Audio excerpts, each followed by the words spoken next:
Hello. Happy Saturday. Sorry, my voice is a little scratchy, but I feel fine. Don't worry.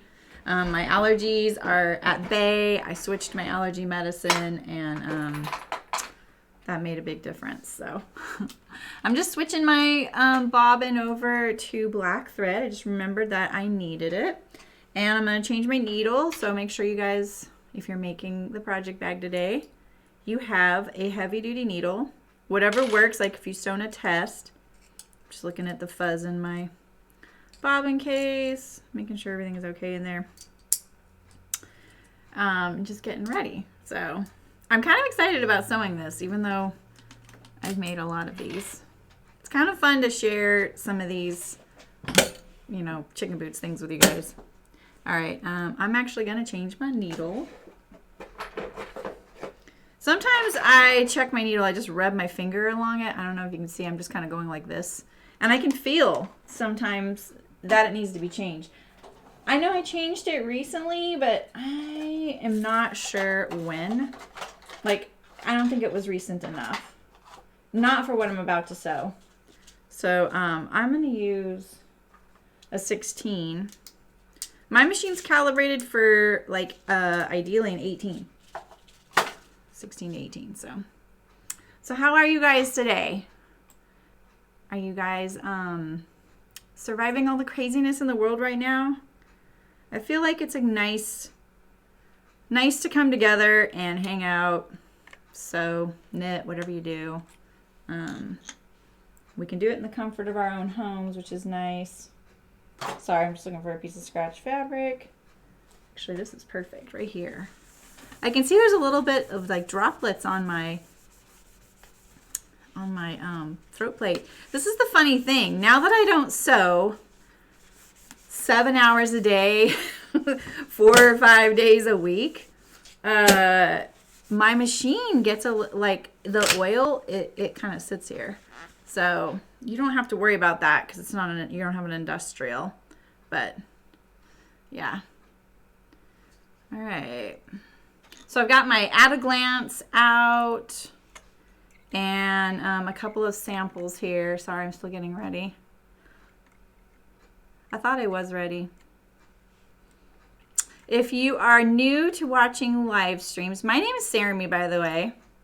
If you're new here, maybe you bought a bag from me along the way or once upon a time. I've been sewing a long time.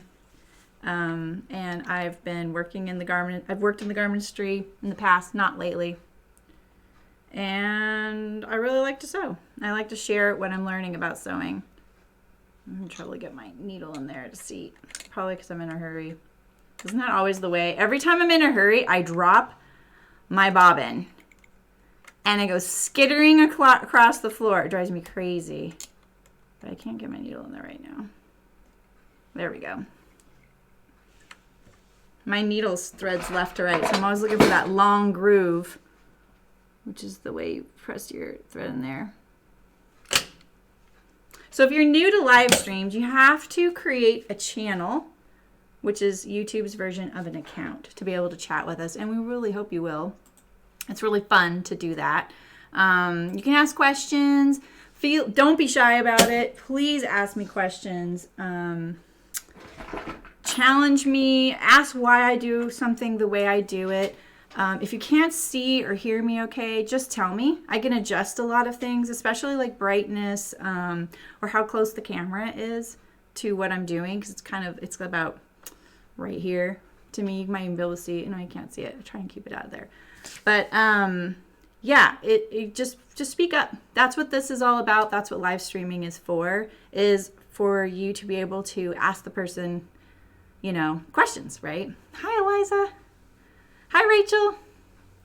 So yeah, please, don't be shy about it.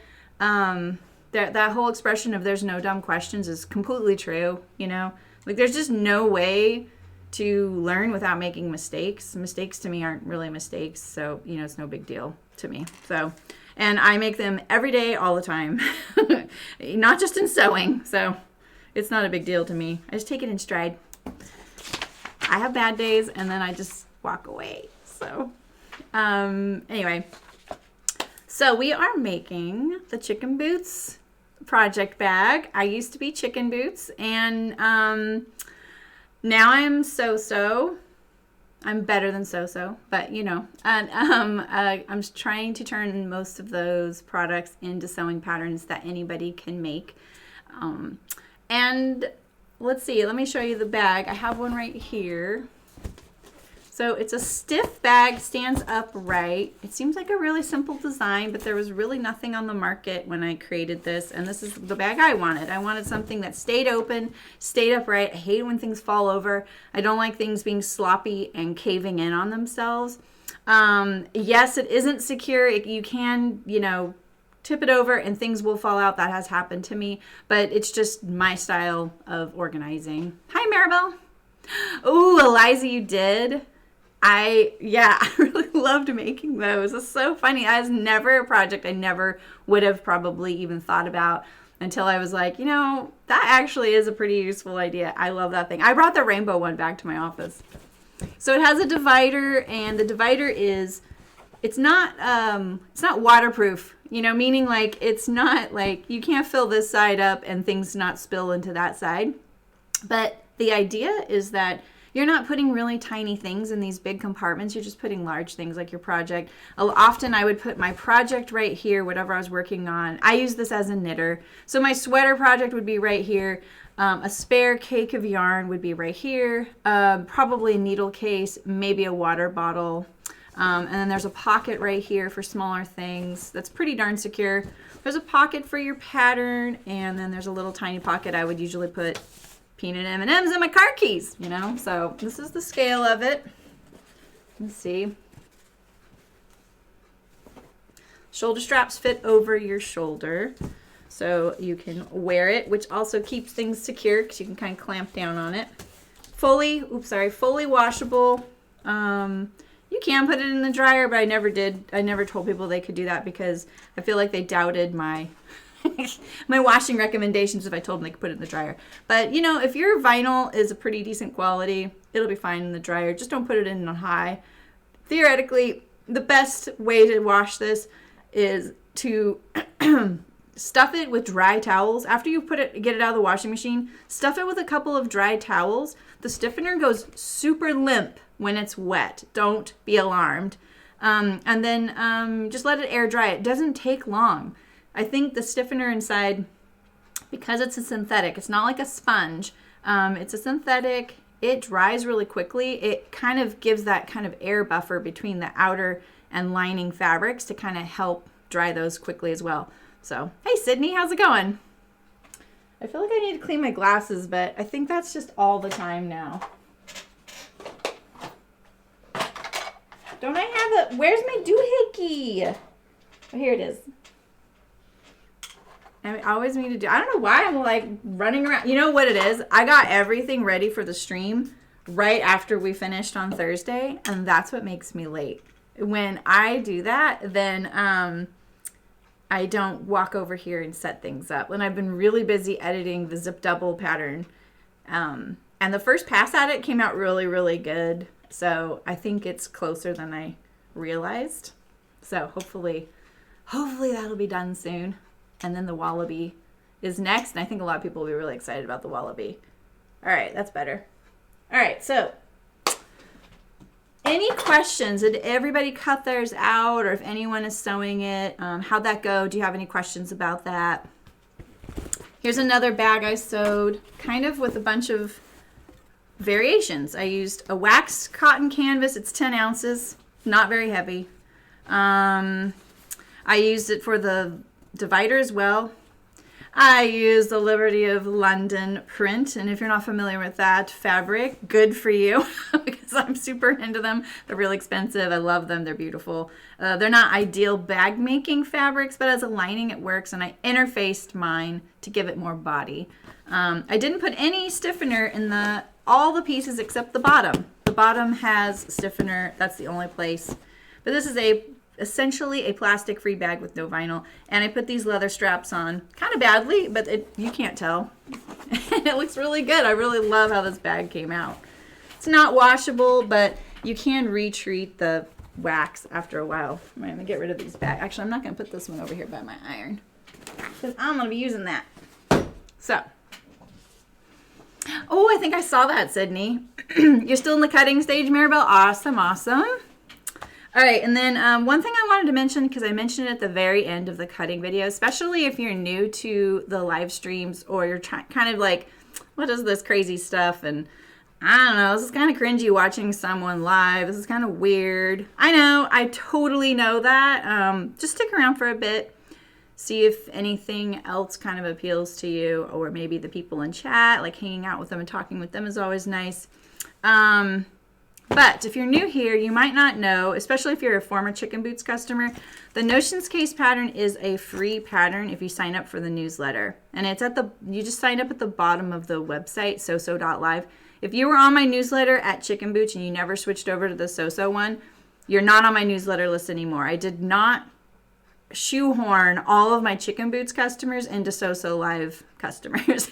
So I just I started fresh. It's been brutal, you guys. I started totally over. But this is a free pattern. You can cut one out and sew one today, or 10. We used to make a lot of these every day. So it's got a clear front.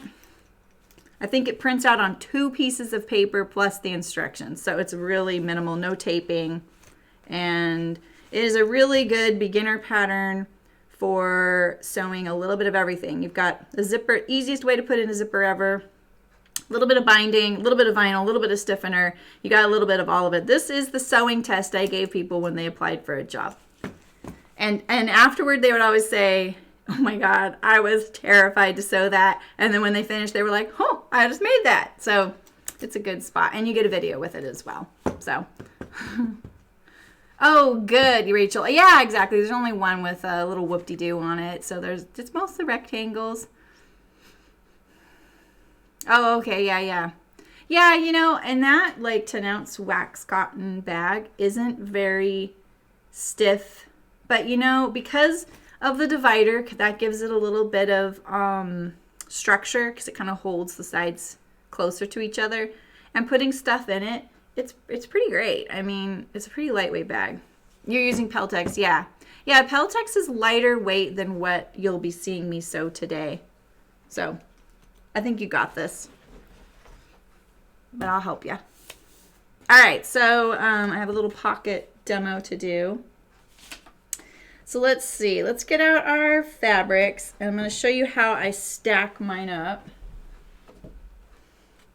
So today you'll need, I'm making sure that's all for this bag here. I have another bag in there to sew. You need a 6-inch piece of elastic. Anything between a 1/4 inch to a 1/2 inch wide is going to work. You can do smaller or bigger, whatever, because really all that it's affecting is the height of the pocket. So if you have something like a little bit wider than that, don't sweat it. It's fine. Just use it. Don't cut your elastic down the middle. It will fall apart eventually. So just use it and just make your hem a little bit wider, or maybe make your cut your pocket out a little bit taller, So there's some flexibility there. All right, you need 2 pieces of webbing, 44 inches long, each of them, 1 inch wide. I'm using I think this is nylon. I think this is a nylon webbing. I get some of the synthetics confused, like polypropylene, nylon. Those are the 2 main ones that you see in the synthetic version. You can use cotton as well, whatever works, whatever you have on hand. You can even make your straps. In fact, I actually have one here that I made in the waxed cotton. And what I did to make these, I used a technique that Noodlehead uses a lot when making her straps. So I didn't have to turn these right side out. It's not the sexiest project, I'm not gonna lie, but hey, if you don't have webbing to use as your strap, you can make them. You just need a fair bit of fabric to do so. I would, if you want your strap to be 1 inch finish, I would cut this probably 4 inches wide, I think, each one. And then I would say this is the strap. This is what I would do. I would fold it like this, iron it down the middle the long way. And then I would fold these two towards that fold like that and fold it again and iron it and then edge stitch along both long sides. That's how I did this. It's a very nice strap. So don't interface it. Four layers of fabric will be plenty. But that's basically a way to give you a really nice sturdy strap without having to turn it right side out. So you don't need the nifty little tool that we can use. So, all right, so these are the only notions you really need besides your thread. As far as your pattern pieces go, now you should have your document pocket and your vinyl, and I put those aside first because we're going to bind those first. That's our very first step. You have your binding. You have about 3 yards. Wait, what is it?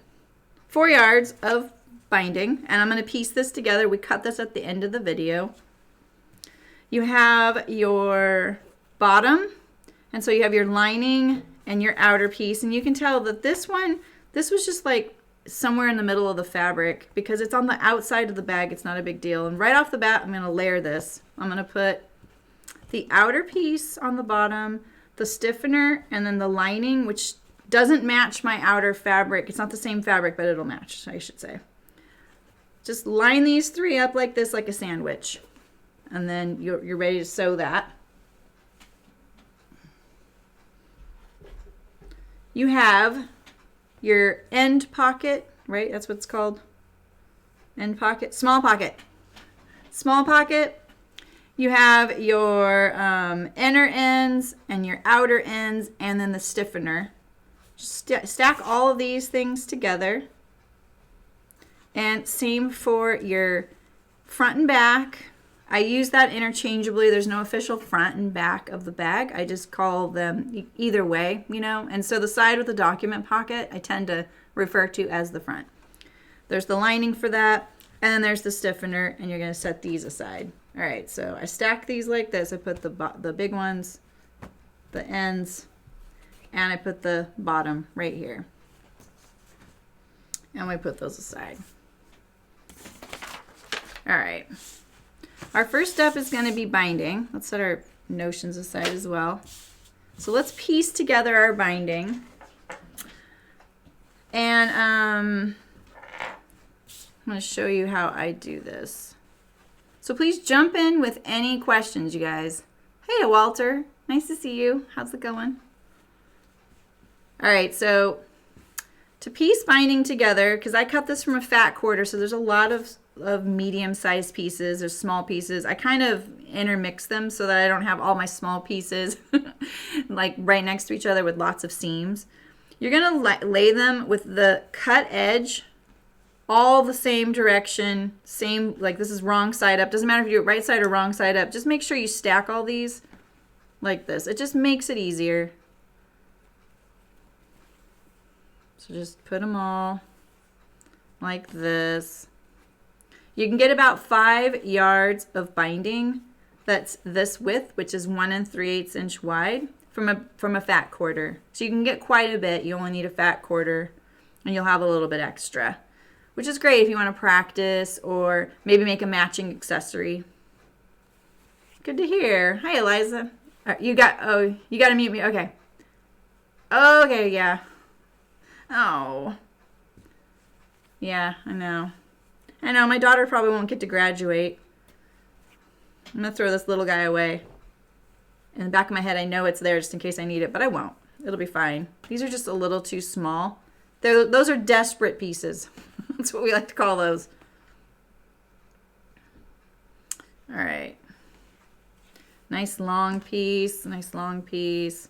Now, if you come across one like this where, like, say, this doesn't go on that end and on the other end you have, maybe it's the wrong way, just cut it. Just make it that way, like this. All right, so now we're going to sew them together. You're going to take 2 of these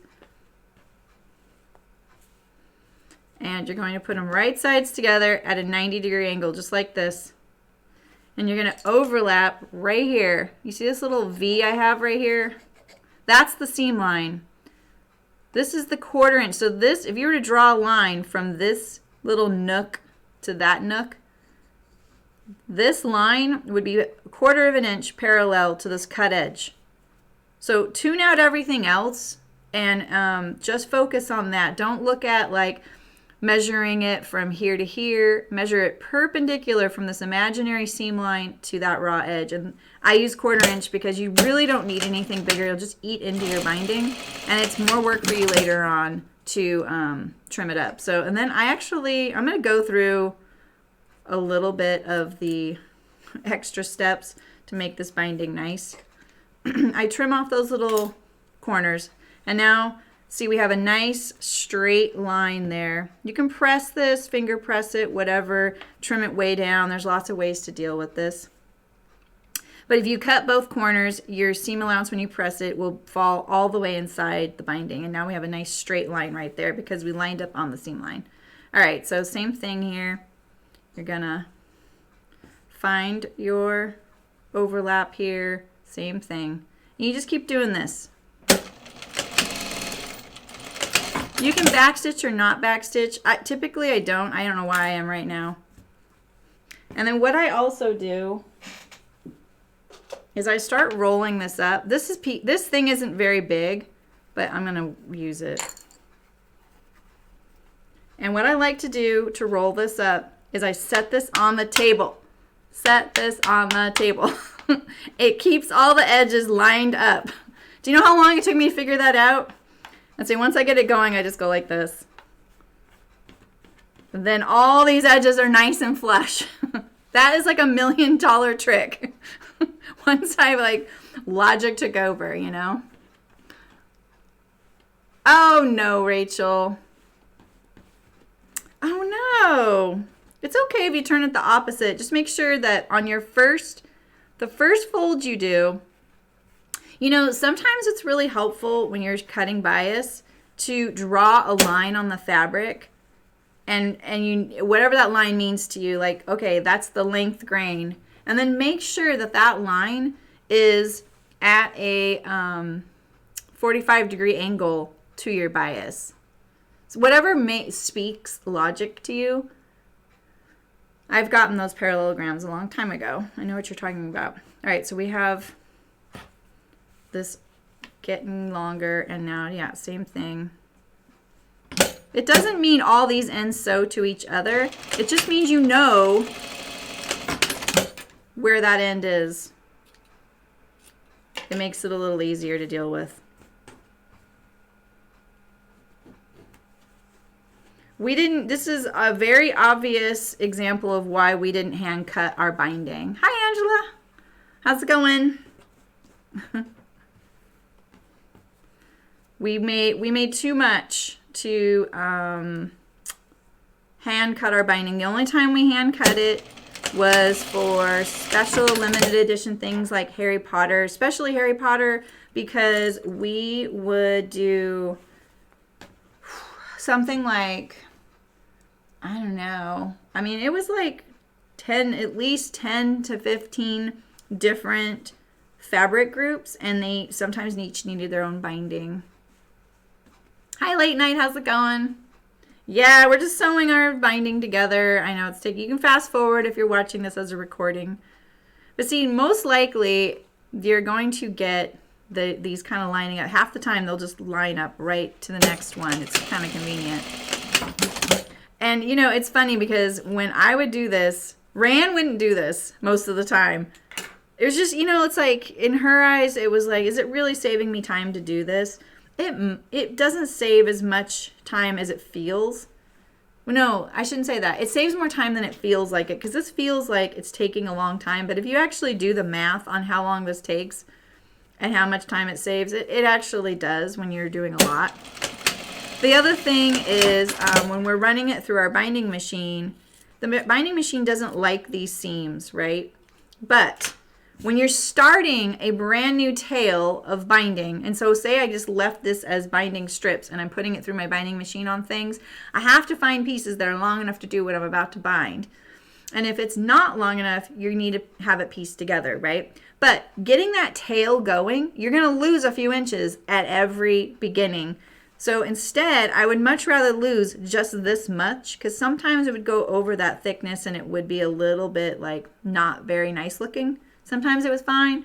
I would lose a lot less, and sometimes we were skint on the binding. Like I would buy 1 yard, do the math 12,000 times, and I was like, okay, we have enough as long as nothing goes wrong, you know? I did knit my sweater, Walter. That's what I usually, it got really cold here. The beginning of the week was like 75 or something. And I was cuffing my jeans, and then today we have like a storm warning for tonight. I'm kind of down for it. It feels kind of good.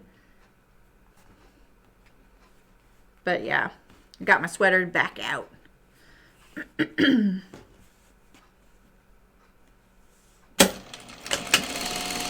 We're almost done. And if you ever like, this is honestly, is this kind of a pleasant task? If you're someone that likes having binding in your sewing area and you just like to have it on hand, this is a great way to just have a few rolls sitting around of it. This roll right here was the end of my webbing roll. But you can use like a paper towel roll, toilet paper roll, or even sometimes I will take a piece of cardstock and I will just fold it up so that it's just like a core. It's not a round, nice cylinder, but it works, you know. Oh, I'm so glad you're doing really fine late night. Yeah, Angela, exactly. We're only a few hours apart. Crazy crazy temperature change.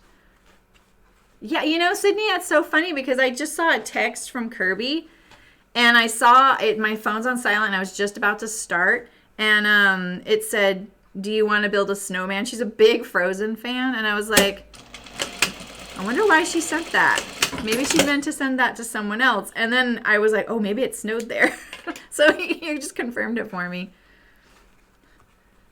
Ah, thanks, Walter. This is one of my favorite sweaters I knit. Like, it's one of the last ones. It's for the nerds out there. It is Hermione's sweater, I think in the 6th movie. I'm sorry, the 6th book, the movie. The Half-Blood Prince, I think. Don't test me right now. I'm kind of...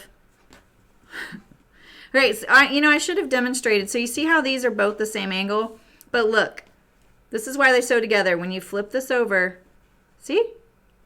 It doesn't look like they're going to... It's like we always want to put these two together. We're like, oh, that's got to be it. But it's, flip it over. That's the one.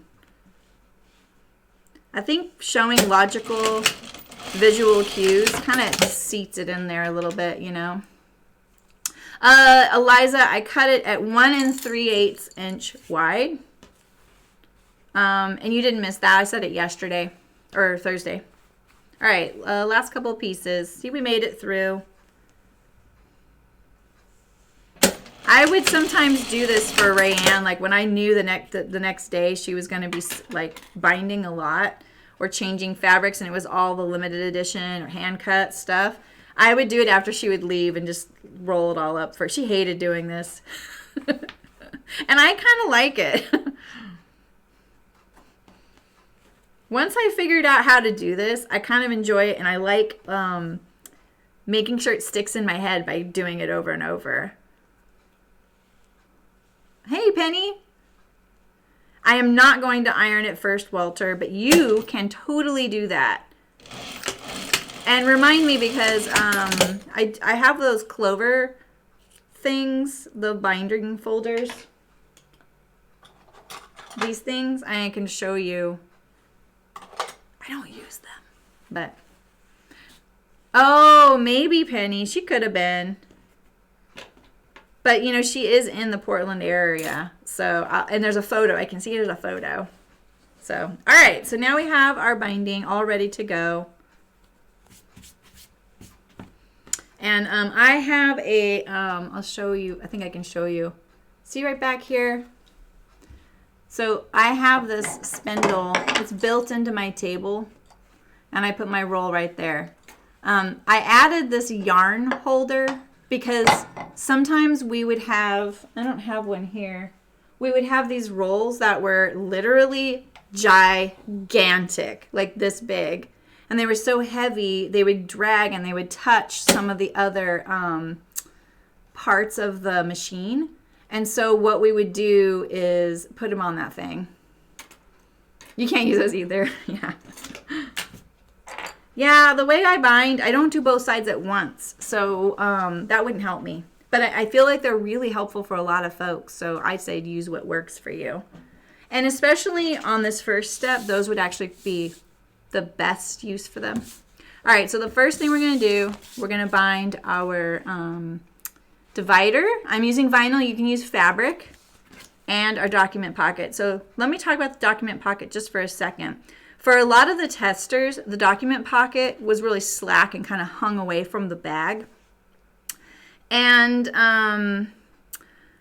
they didn't do anything wrong, and the document pocket actually fits on the side of the bag. It's basically because, you know, you're adding a little bit of weight to the top of the fabric, and so then it can kind of do that. And on top of that, the bag, sometimes it kind of concaves, and so it'll sit away. Once you have stuff in your bag, it's fine. And it kind of does this a little bit, but not really. One thing we found was our binding machine attached it pretty, it would stretch it as it put it on. And so that kind of helps snug ours up. You would still see that slackness. If it really bugs you, you can sew it the way we're going to sew the pocket, because the pocket has an elastic top. So here's a few ideas. Ready?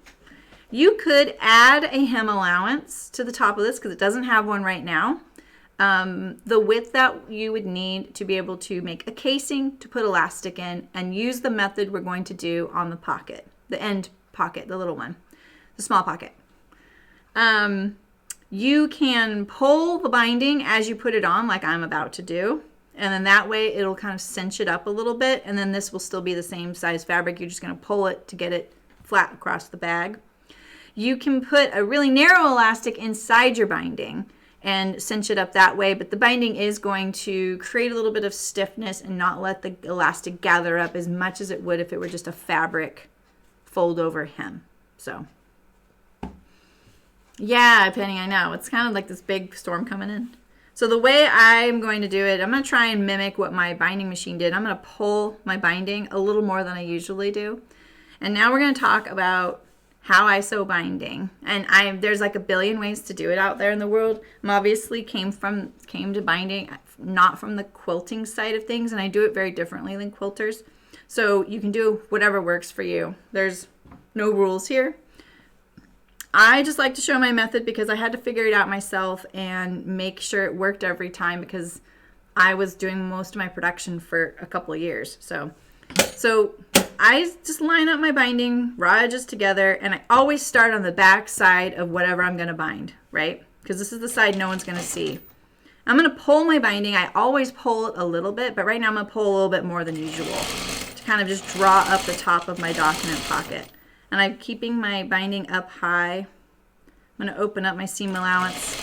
Maybe you pressed yours after making it.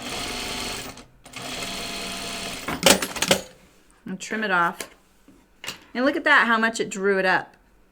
Because binding is very stretchy. All right, so now if you want, you can iron this and everything, but I never did. I mean, obviously my binding machine did this part, but when we hand bind, we never ironed. So now you're going to fold it just past that stitch line. Making sure the cameras look okay because I moved them around. Go just past that stitch line.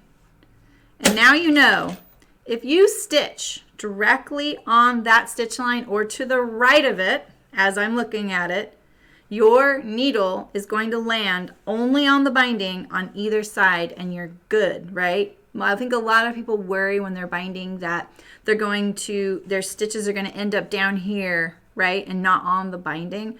So try and make it so that you know where, be aware.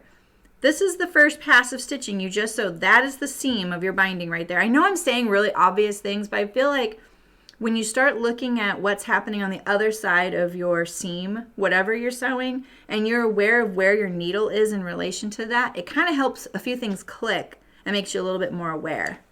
So if you just keep your fold, I always love to use the awl. If you keep that fold just past that stitch line and stitch to the right of the fold, you're going to be good. Now I have the seam in my binding right here, so I'm going to kind of have to fussy it.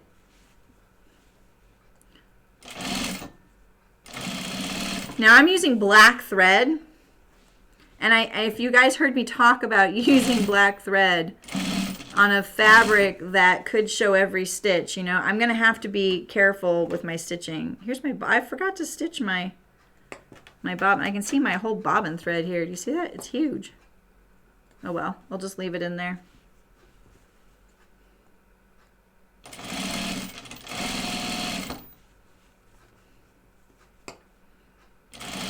I really think like most of getting good at sewing is how you handle the fabric. And one thing that I've continued to try and get better at is how I handle the fabric, and I let the fabric do most of the work. So now I really exaggerated that, but you can see it's pretty drawn up. You see that?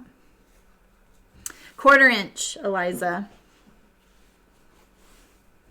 Yeah, so 1/4 inch only because this is the width we're doing. So I like my binding to finish about 3/8 of an inch. And this is 3/8 of an inch right here. The other side is probably narrower. You see that? I feel like I'm shouting. Can I talk lower? So, but that's because, you know, I put that fold just past the seam and then I sewed right on top. And look at that. I did pretty darn good. I actually did really good. The needle landed completely on the binding the whole way. You can use wider binding, but when you get to the end on the last seam, that was constructed with a seam allowance because the last seam you sew is attaching the ends of the bag to the bag, and the same with the bottom to the bag. So those are actually seams that have seam allowance. Things like this, like you heard me say earlier, this doesn't have a seam allowance. Technically it doesn't, because basically all you're doing is finishing the edge. It'd be the same as just serging it and leaving the serging raw, right? All right, so now we're going to do the vinyl. Now, we're going to talk a little bit about vinyl because I know a lot of people are really nervous about sewing it, and rightfully so. I understand the fear. For this step, you don't have to worry about it, and that's because our machine is always going to stay in contact with the fabric. This is the trick I learned. Not even a trick, right?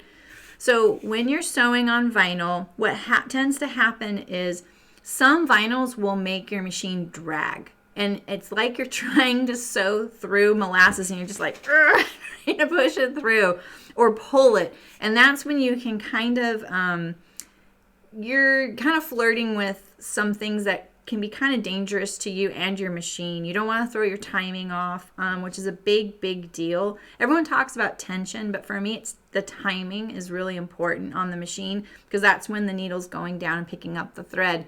If that timing gets off because maybe, you know, something got out of whack, then my machine won't work, right? The tension I can fiddle with. I can't fiddle with the timing. I'm not that good. So when you're trying to force your machine to do something that it doesn't want to do, you probably need to just stop and maybe alter how you're approaching it. And so I have, I feel like I have 3 methods that might help you out. So the first and easiest thing you can do is get a Teflon foot. This is how mine looks. It looks like just white plastic. I don't know if this is officially called a Teflon foot since that's a trademark name and all that, but it's the equivalent. And so this will glide on the vinyl, no problem. I never use it. And the only reason I never use it is because I have methods of getting around using it. The reason I don't like using it is look how thick it is. So you lose some of your clearance when you're raising and lowering your presser foot because now it's hanging down, and that little precious amount in between for me when I'm sewing thick things is, like I said, very precious. And I was the one who always did the last step on the project bags. So I sewed all of the project bags for years all by myself. And then the last couple years, Rayanne, since when we got the factory to help us out with all the like easier or the things we sold the most of, she started taking on the prep of the pocket bucket and the project bag, the two things I was still sewing. I was still sewing those and pattern holders. I sewed the pattern holders 100% all the way through the years of doing chicken boots. So with the pocket bucket and project bag, it just wasn't her type of product. You know, some things you just have those one thing that you sew that you're just like, this isn't my thing. I just, you know, like she could have figured it out and gotten, because she was a good sewist, but it just wasn't clicking for her. So I had her prep the bag all the way to that step. And then all I did was the last step. And so because I only did the last step, I was doing the thickest part of the bag, but I didn't really need anything with a Teflon foot at that point, except on the pocket bucket. The pocket bucket could be handy because there's vinyl pockets. I know you guys probably don't know that product, but I'm just explaining why this didn't work for me. So the other thing is, if you have the time and luxury to switch between your presser feet as you're sewing things, this is great. But for me, I needed to be as efficient as possible. This doesn't sew well on fabric. There's no purchase. It kind of slides along, and that can get dangerous as well. All right, but most likely your machine, you can buy one of these. So there's that. That's the easy thing. The other thing you can do is take your regular presser foot. We'll pretend like this is my regular presser foot. Put a piece of just like regular old Scotch tape on here. Just put a piece of tape on there, rub it on there really, really good, all the edges, and then take a nail file and then rub off some of the extra or scratch it off. Make sure you get your slit back there and use that. And it's like a fake Teflon surface for your presser foot. Eventually it'll wear off. You won't even see it disappear. And you'll have to replace it, but it'll take a long time. That was the best thing I ever came up with, and you can just do it on your regular presser foot. You'll even notice, like on this one, I don't know if you can see it. You see these grooves? Did you see that fly? These little grooves, that's the feed dogs will wear down your presser foot over time because they're sitting there kind of going up and down, grinding on the plastic surface. So you eventually might have to replace it. Rayanne's had channels in hers because she 100% used this. She sewed all the zip doubles, doubles, clear wristlets, everything in vinyl. She was excellent at sewing with vinyl. So, it could, Penny. I would try it. It could be really good or really bad. You just never know. But if you don't have any trouble, and for the most part, there's only one short stretch this long on this whole bag that you need to come in contact with the vinyl. And I have even a way to get around that if you want as well. So you don't really need these methods for this bag, but I'm just telling you them if you're kind of dabbling in sewing with vinyl. My third method is the one I use all the time. Just don't touch the vinyl.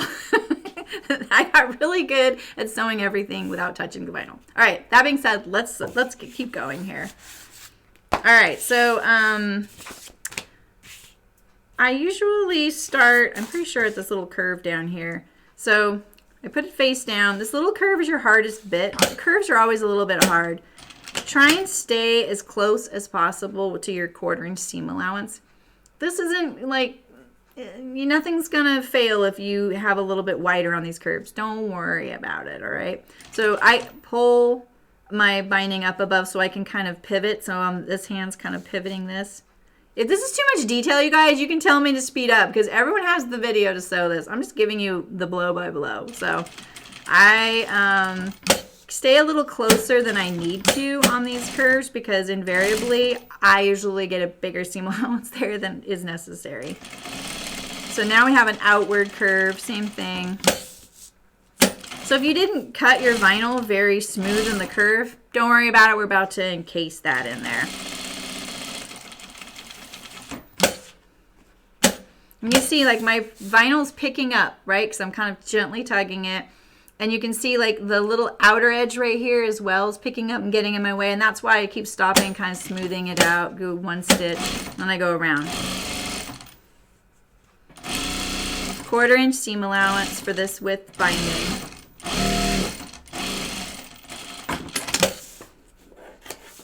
All right, so there we go. That's what it looks like.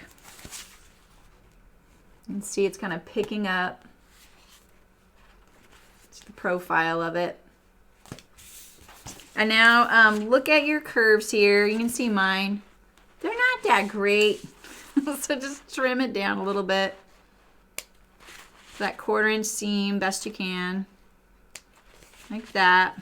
Check out your curve there. I always do a really shallow one there. And now flip your binding to the other side. And it's seated in there, you know, like that. See, it already wants to do this because we pulled it a little bit as we were doing it. And we're going to stitch this down just like we did on the document pocket. The fun thing about doing your divider, though, if you're doing it in vinyl, is you can see your binding on the other side. You can see if you're landing on it, right? It's kind of like a cheat sheet. So just fold this just past your stitch line and stitch it down.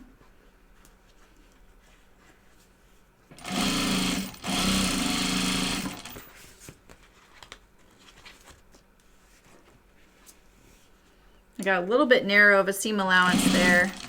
I don't really like it when I do that. I really like the seam allowance that I'm binding to fill the binding. I don't really know what the technical term is, but I like it to be filled inside there.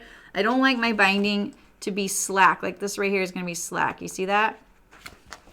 Because my seam allowance wasn't quite wide enough right there. I don't really like that. This is going to get stitched down right here, so I'm not worried about it.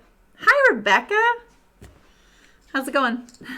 So that's my little thing about seam allowance, filling the binding. You want it to be kind of the width that it's going to finish. So around this curve, the curve feels funny. The binding that we're pulling to this side, the other side, it wants to drop under and stick down below this stitch line right here. You're just going to try and tell it, no, that's not what we're agreeing to. And what I like to do is I push my finger in here like this. And I kind of hold it so that this fold edge is lined up above the underside fold edge, the seam there. I use my awl and I hold it down with the awl. I'm just trying to stack those folded edges above one another best you can. Now, you guys, do not fret over this. If these little curves are a little tricky or they give you a lot of grief, don't worry about it. It's on the inside of your bag. You're really not going to ever look at it again. No one's going to notice. We're practicing, right? This is probably one of the trickier flat spots that we bind. All right, and then now you have an outer curve. Same thing, just trying to keep those folds stacked. You know, one on top of the other. And then trim it flush. Oof, scissors, man. Nice, Rebecca. Yeah, everyone's having to adjust all what they're doing, huh? With the teaching and school closures. All right, how's everyone doing on their binding? If anyone's binding with me. So now we have our document pocket and our divider. I really like this binding. I wasn't really sold on it. It was very Mary Englebright to me, and it didn't really go with the gasless thing. But, you know, it's picking it up here. You know, I like it. All right, so we'll set that aside. Let me look. Oh, I didn't tack my bottom piece. This is the first step. Sorry. I'm trying to do this in the order of the instructions. All right, so we're going to tack our bottom pieces together. So we're going to make a sandwich with all of our items here. And I just tack them together inside that 1/4 inch seam allowance. So really close to the edge. All you're doing is making them stay together. That's it.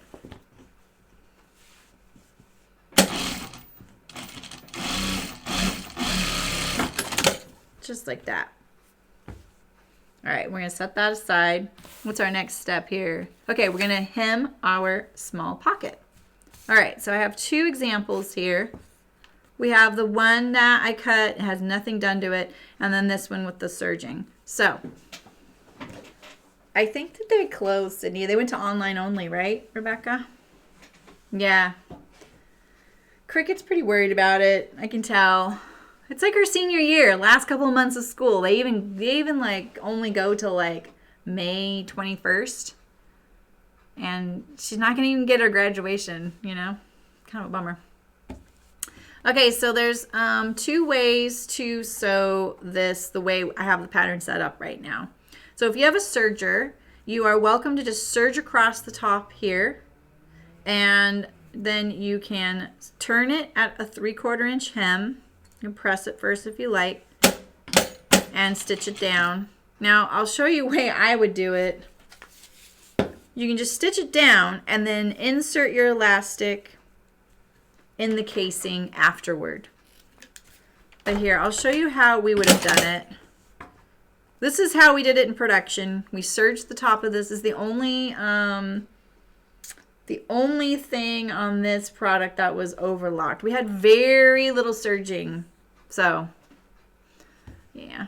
So what we would do is this, and I feel like this is where I got a little bit muddled with my instructions and in the video because I kept wanting to sew it this way, and this is not how I want to teach people how to sew it because they're not doing production.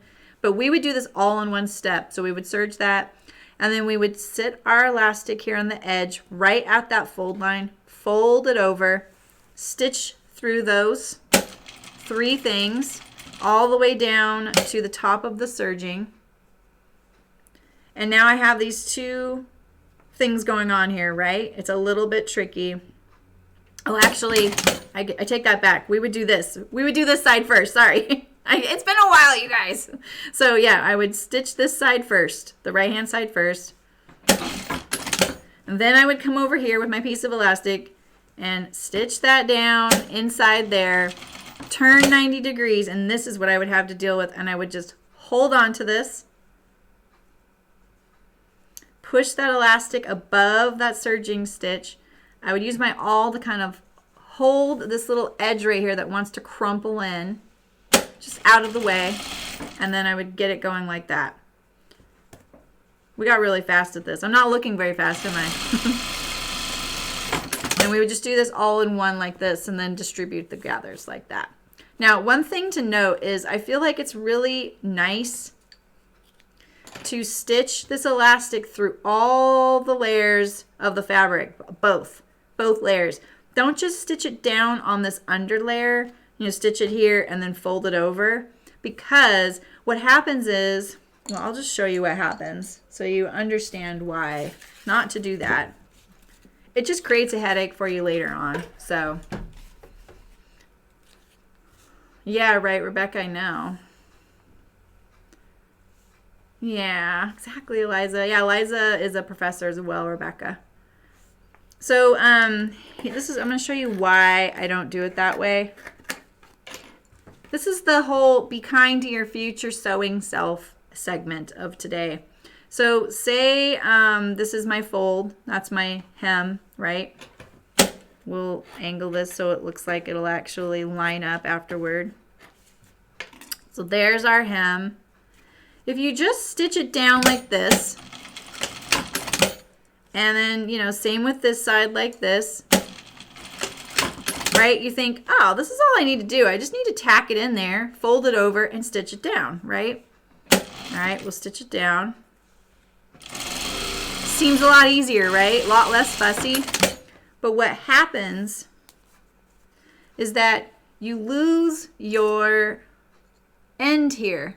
That edge that you have tacked gets lost inside the tunnel. See, it gets crumpled down in there. Now, that doesn't seem like a big deal, but when you're sewing 60 of these bags 4 days before you're leaving for a show, this kind of thing will drive you crazy, and I'm not kidding. Because when you go to sit it on the bag and stitch it down, you got to dig this out and get it flush. You really need these edges to be flush with this cut edge right here. You can't let that be crumpling in like that. So just stitch through all the layers. There's my PSA for today. Okay.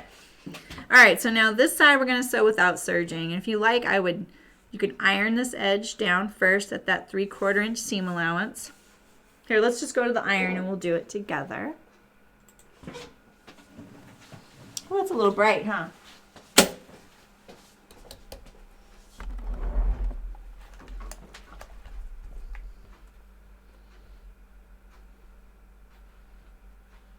go.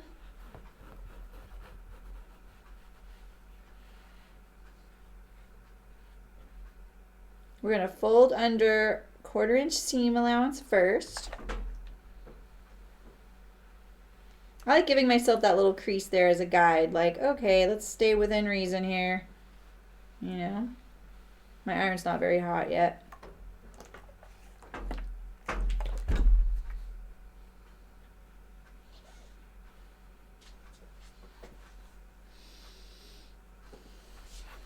Are you really, Rebecca? You're going to make this bag? Nice. All right, fold again.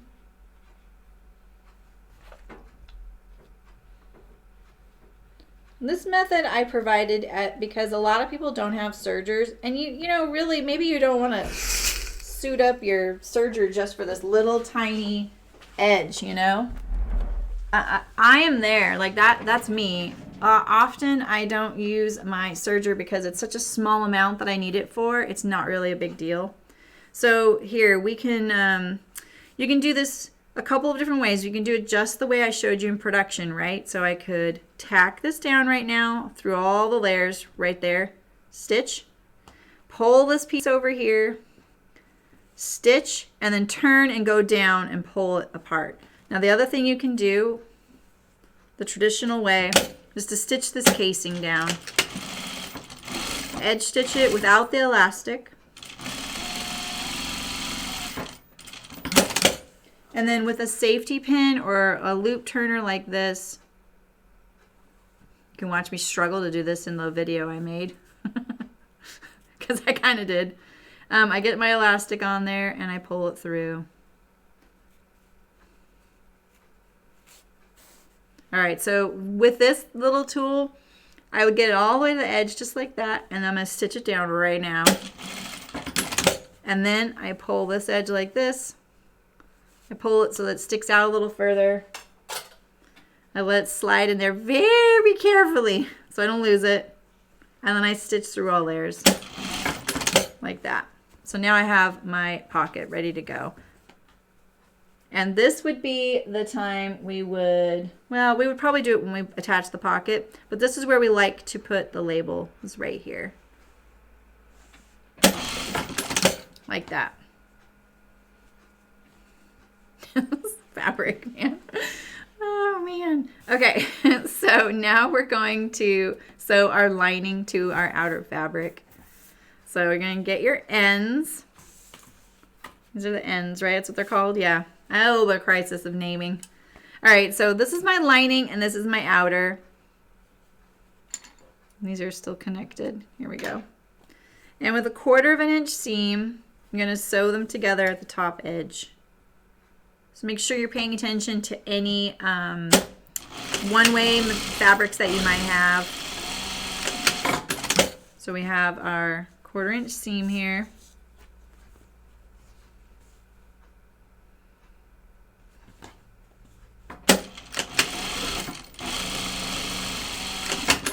Like that. I'm going to set those aside, and now I'm going to do the same with the front and back and the linings.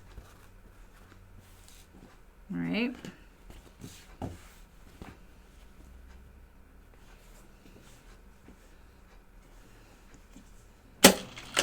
I don't usually backstitch, but I am right now, you know, being a good girl.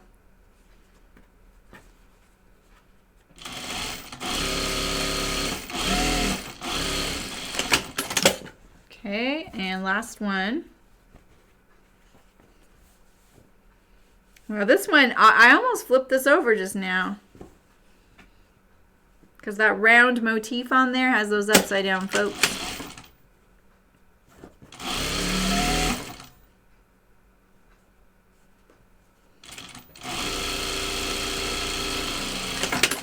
All right, so we have all 4 of these. And now we are going to iron these as well. I know I'm going to knock my glass over.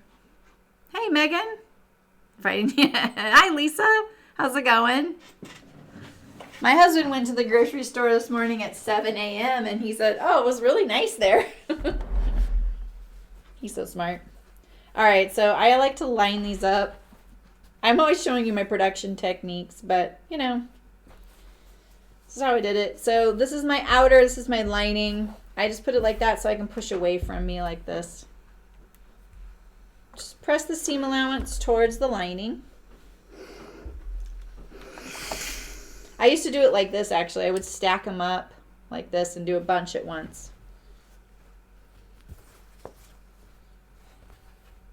Like this. This is how I would do this one.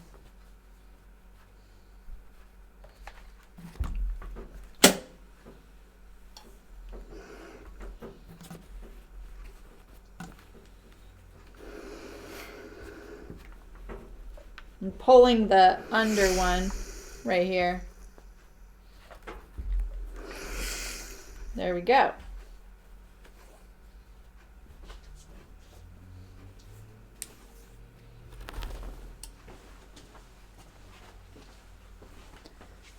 He's got some milk.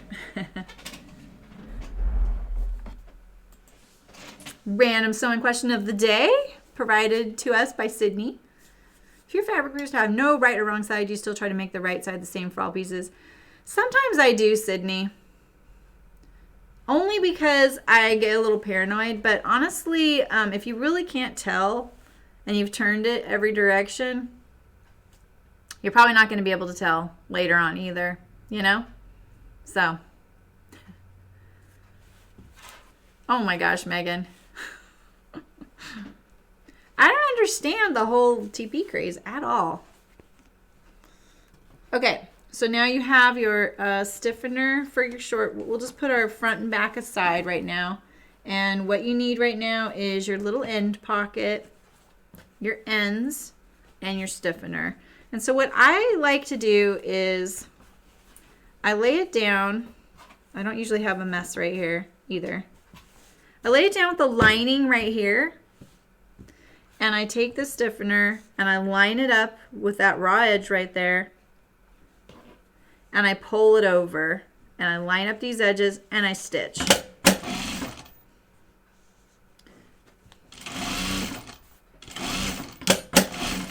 Your fabric kind of wants to travel on the stiffener. Like it kind of does this, right? Try to lift up your presser foot and release that tension as you're going, so that doesn't happen. Same thing, line up these edges. And actually I'm going to line it up. I have a little lip right here, so I like to kind of get it over that lip before I go. You can tell how many I've sewn of these, right? The things that bug you. Okay, same thing. And so I'm kind of pushing the fabric like this to kind of prevent that rippling I'm getting. So, Louise! Soon, friend, we will be on the same time frame again. Okay, so now we have our two ends. This is how they look. I didn't stitch these sides, and I probably will, but you don't have to. But I recommend it. All right, so now here we have our lining. It's very hard to tell the difference between the lining, but there's my seam right here. There's my outer. You can see my stiffener sneaking out over there because of that little bit of shifting that was happening. Or I'm a bad cutter. That's very likely. We all know that. So we have these guys here, and I'm pretty sure I designed this so this piece would cover up this one over here. But, you know, really, this fits perfectly on there. Maybe I will use it over here. I don't know. What do you guys think? I mean, this is kind of appropriate. She's got a little butt right there. Let me get my fabric or thread here. I think I designed it like this, though. Like when we cut it out, I thought I probably didn't account for the seam allowance of the hem. What do we think? This side or this side? Oh, I kind of like that these circles go into that. All right, so what I like to do is I like to try and stitch this down on all three sides of the pocket. So might as well start at the top. I always forget to start at the top. Keep your fabric lined up. I line up this corner right here and I pull up here. And I try and get this little edge nice and flat, okay? Why is it doing that? I think my stiffener is just wider right there. All right. Just go around. Make sure you stay inside the 1/4 inch seam allowance.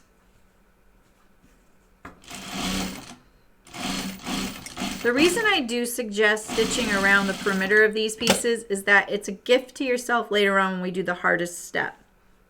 It gives you one less thing to worry about when you're doing that step. And the thing that you'll end up not worrying about is your lining getting crumpled in on the inside of the bag when you're going to sew that last seam.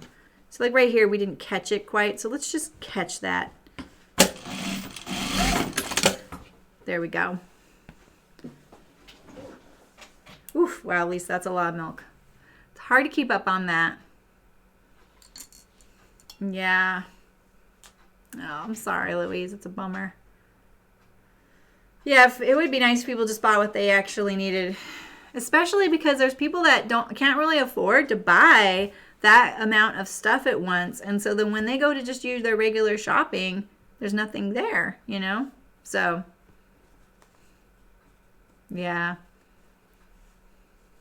Lisa. That's awesome. All right, so I'm gonna, you know, I'm gonna tell you guys, there's something I really am hating about this fabric, and it's these things right here. That is not a thread. Look at those, not threads. They're everywhere. Look at. This would have driven me crazy in production. We had one fabric print that people would email us and say, oh, I think I got a second. They thought it was stained, and it's because the fabric print had this tea-stained look about it in the background, and I would have to say, no, that's actually the print. One gal was like, no, I'm pretty sure. And so then I showed it the exact same little stain on, like, over and over, and she's like, oh, you're right. I was like, I know, it's kind of weird. So, all right, so now we have our ends. My elastic was probably cut a little bit short because look what it's doing. Now when it's in the bag, it'll help, but at the same time, when this happens, this does not make the contents of your pocket more secure. When your bag is full and it's pressed up against it, it'll be fine. But this is why I say, you don't want to elasticize that document pocket too much because you might end up pulling the sides or the front of your bag like this. Hi, Malin. Nice to see you.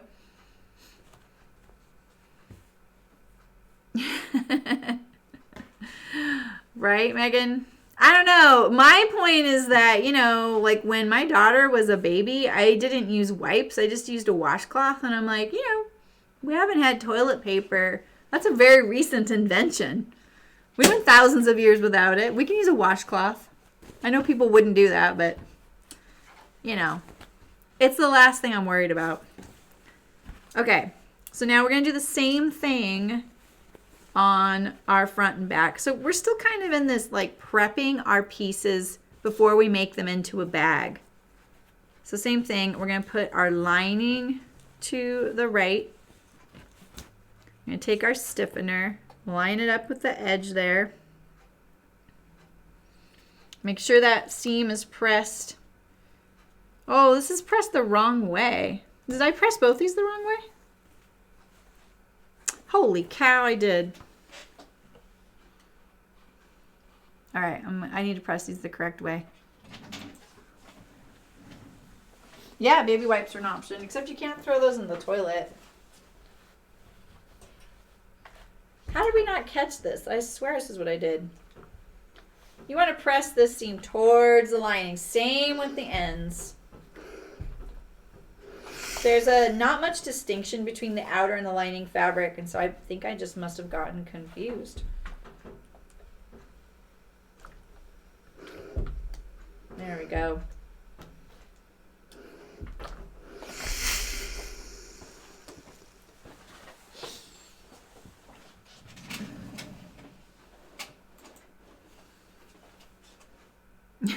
Right, Sydney? Yeah, exactly. Yeah, yeah, exactly. Stay as safe as you can. You'd want to pre-wash those fabric scraps, though. I don't think they're very absorbent.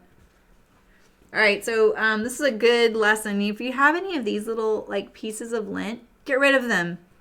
You do not want to immortalize these if you have a light colored fabric. Also, you can feel them.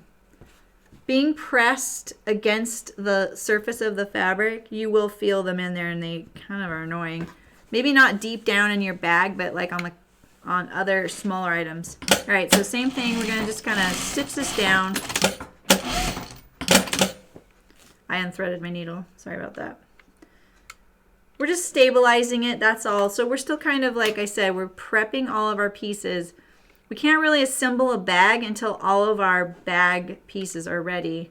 And we're kind of creating our own fabric by, get in there, by putting stiffener in between all layers. It's 3 layers. This is why our bag costs so much. It's basically 3 layers of material. And we still didn't charge as much as we should have.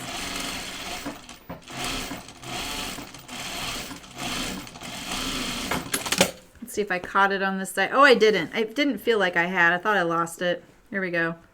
We're just going to put that on there.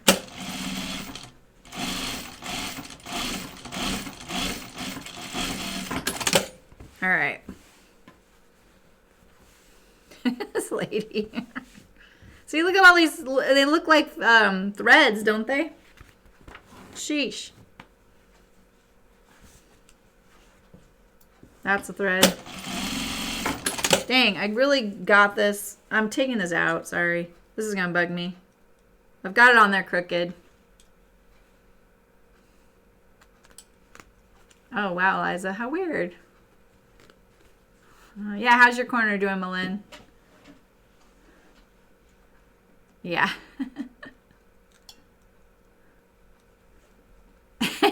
Right, Penny? I remember waiting to like warm up that washcloth. Oh, it just seemed like it took forever when you're changing a diaper. You're just like, oh, I might be done. All right, let me get rid of this. I should have adjusted once I rethreaded my needle.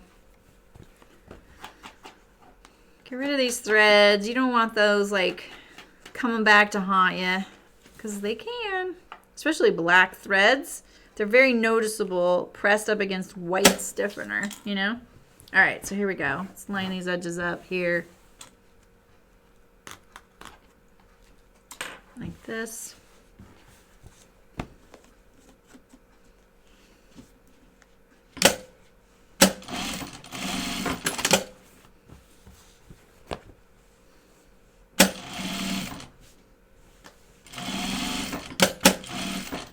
I was just trying to lift up my presser foot. That's when I accidentally unthreaded my needle.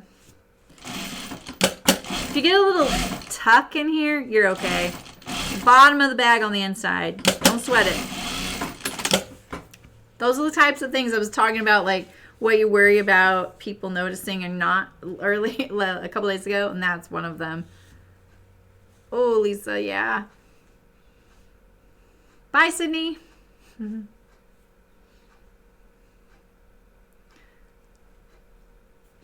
Does it look weird? I kind of fixed it. But yeah, it is. It's all one piece now. And we're going to attach, my nose is so itchy today. We're going to attach the straps and the divider and document pocket to these pieces. All right. So let's put our lining down. Check this over for any threads. Line it all up. Pick it up above your lip of your machine. Now fold it over. Making sure your stiffener is cut a nice straight line right here may pay off. I feel like it's kind of hard to cut the stiffener straight line. It's so easy to cut sometimes, but it kind of gets away from you. But you don't want like you don't want to feel a wavy edge right there.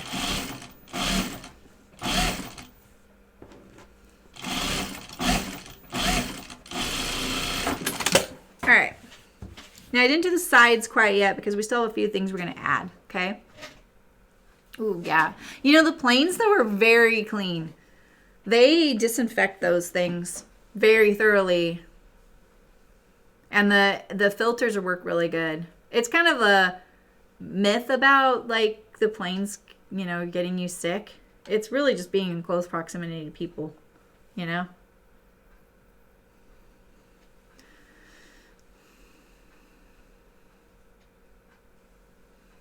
Wow. All right, so now we're going to put on our straps. All right, let's make sure. Search from front back. We're on step number 6. All right, so we have 2 of these. You have to put the straps on right now. You cannot wait. You cannot put the document pocket or the other pocket, the divider, on once the straps are... You can't put them on before the straps are sewn. Make sure I say that right. All right, so now you have notches right here. There's 2, and there's 2 over here. You're going to turn under the end of your webbing and then line it up with those notches about 1 inch up.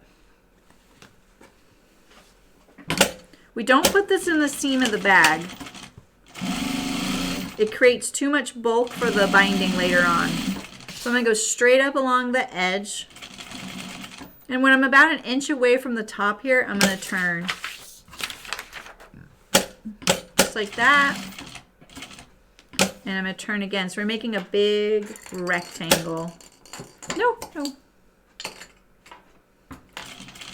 I'm forgetting I'm sewing something big enough that it starts scooting everything. I kind of fold up my bag here and hold on to it. Go back to the beginning and back tack. Get rid of your threads now because it'll be really hard to later, if that kind of thing bugs you. Now take your strap and make sure that it's flat all the way so you don't get it twisted when you get over here. Turn under the end, and same thing, line it up to those notches, about the same height away as that. Now if you get one of these really bad, you can cover that one up with the document pocket. So you have one out. I have these lines on the fabric, which is really helpful. If they were cut crooked, which they could have been, it would be probably wise to go with the crooked line depending on how bad it is, just so you don't have that optical illusion. I don't burn the edges of my webbing because I never liked the fumes for the amount we'd have to do. We didn't have a heat cutter. I didn't want to spend my money on that. But if you're turning it under and stitching it down, that is the most secure way to use webbing, because webbing is kind of fragile, to be honest. You don't really want it to go into a seam on the top of a bag either. Here it could, but it's just too thick. So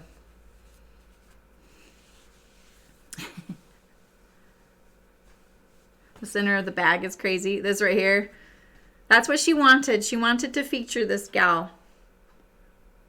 So this is my side without the document pocket, because the other one I fussy cut.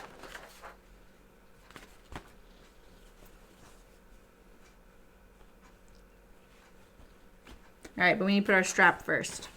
All right, so get your other strap.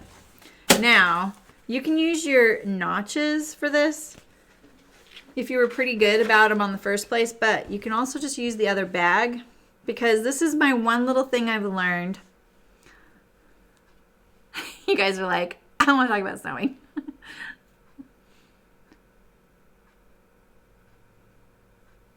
Oh, yeah. All right, so one thing I learned was that you kind of want your straps to be the same length. Like, that's one thing you kind of don't really want to skimp on. So try and get these turn back the same on either strap, and the height the same on either strap.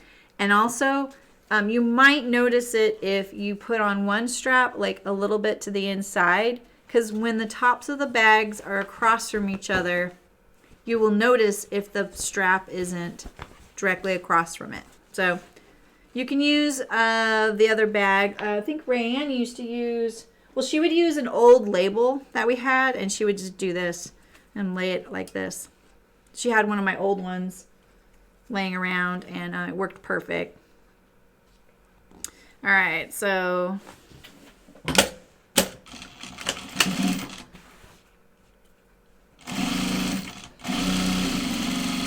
no. Oh my God.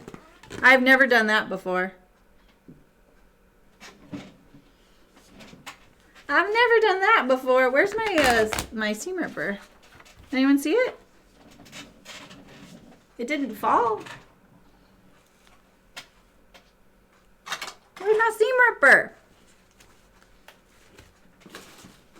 No. You want to start? Oh, here, it's right here. Thanks, Walter. Yeah, there's no graduation for my daughter, I don't think. She just ordered her cap and gown this week, too. I estimate an inch, Eliza. There are notches. I just accidentally sewed this starting from the top of the bag, though. That's what I did wrong. I don't know if you guys caught that. You need to start from the bottom of the bag. And there are notches right here. They're very hard to see. I barely did it because my seam allowance is only 1/4 of an inch. But what I do sometimes is I go by the other bag rather than my notches. Just depends. You need the exclamation point in front of the word drink. It has to be lowercase. Hi, Ida. Nice to see you. What are you up to? This is why I never wore my sweaters to work. They get covered in threads. All right. Let's try that again. All right, so here we go. There's my notches, but I'm just looking at that other strap as my guide. A lot of times what would happen is we would forget the notches on one half of the project bags, you know? So when we would just go by the other side. Did I run out of bobbin thread? I feel like I'm about to run out of bobbin thread. Yeah, I did. Maybe the sewing fairy is trying to tell me something. That's what she was trying to tell me when I sewed upside down, that I was about to run out of bobbin thread.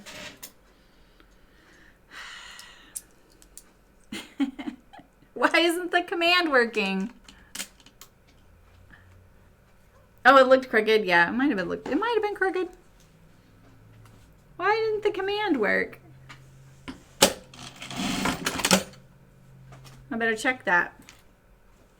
All right, so let's see here. Man, look at that. That's not a thread.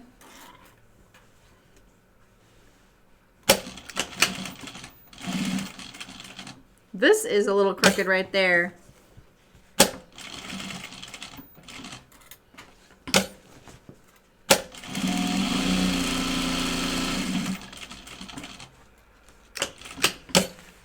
I think the trickiest part about these is not falling off the edge of your webbing. It's kind of a bummer if you do, and you have black thread on white fabric. All right. So don't twist your strap. Keep it nice and flat. I have stitching lines now to follow. How convenient.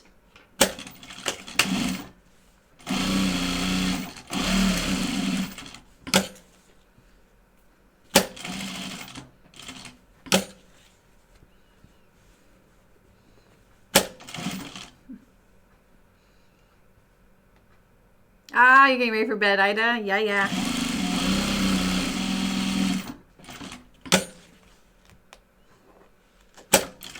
There's not, Walter.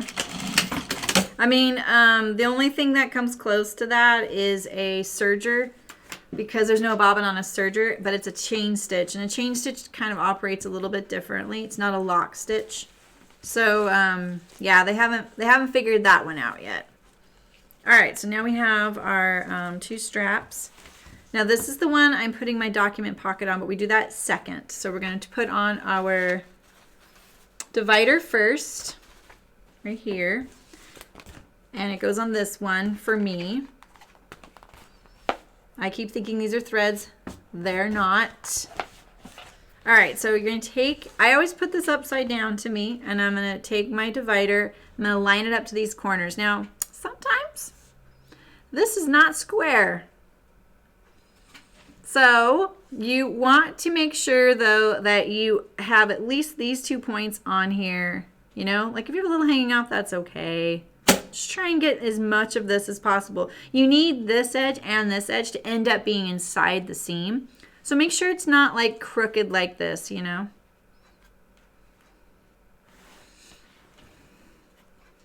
Yes, Walter, invent it. Oh, hi, Cecilia. I did knit my sweater. Thanks. Okay, so we got this. Here we go. Now this is when you're going to come in contact with your vinyl. Now look, if you're having trouble sewing on the vinyl with your machine, stop right now. Just do a little bit, and then do a little bit up here at the binding. That's about all you need. You just need to tack it in a couple places to kind of stabilize it so it doesn't rotate it. Right? And same here. We'll do a little bit right there. It's about all you need. The vinyl is pretty stable and stiff. It's going to stay poked down. It's not going to fold on itself. All right, so now what we're going to do is going to create one side of the divider and the end of the pocket. So this is our pocket. This is the beginning of our divider. This is our divider. Here's the line. So you're going to go from straight up from this little tail that goes down into the seam, straight up, and just you can use your guide. You can use your webbing here as a guide for your stitching. Now, like I said, if you really cannot get your machine to sew on the vinyl, you can flip it over and do the same thing. Look for this tail right here, put it under your machine, and look at your webbing here and just stay parallel to that edge, and you'll feel the bump of the top, okay? And then just stop at the top. All right, but I'm going to sew it from this side so you can see what's happening. I don't need to back stitch down there. My machine does pretty good with the vinyl. There we go. All right. Oh, it's a friend of mine's bag, Megan. She always sent me Ghastly Fabrics. 3 chickens. Yeah, Walter, do we get to test out your machine? You know, and honestly, it makes me think of like a knitting machine. Hi, Eliza Boo. I know, isn't it incredible? It's pretty fun. It's been fun because I wanted to bring it in for chicken boots and make it one of our fabrics, but I didn't really have the market for such a niche as this. There's such a huge fan base for this fabric too. But it was really nice that she would send us a bunch. She would buy all the fabrics from one season, and it would kind of get it out of my system, you know? Sometimes that's all I need to do. I just need to sew it and then I can give it away. It's fine. I just like to, that's how it gets out of my system. All right, so now we have this side here. All right, now we're going to put our other side of our divider to the other side of the bag, okay? So here's, I have sewn so many of these. In fact, this divider used to be so much harder to sew. And then it took me a really long time to figure out this one trick where I would just take the bag like this, slide it over, and put this edge the same distance away from the webbing as I am here. The other thing I can do, I can look at it like this. Look at this stitching right here and know that that's right there. And put my divider lined up to that little edge there. And just make sure all this is straight right here. Like there's, I don't know what I was doing. Yeah, she sent me this stuff every year. Every time there was a new Ghastly season, she would send it. All right, so now I know there's not a clear corner right here. It's rounded. That's okay. The only reason it's rounded is that we could run this through our binding machine. And it also makes binding it a lot easier because you have this nice continuous seam and no hard corners to deal with. it doesn't matter that there's not a squared off corner to make the divider work, okay? So you're just gonna stitch it down right there. Mine's a little far over, but let me tell you another secret.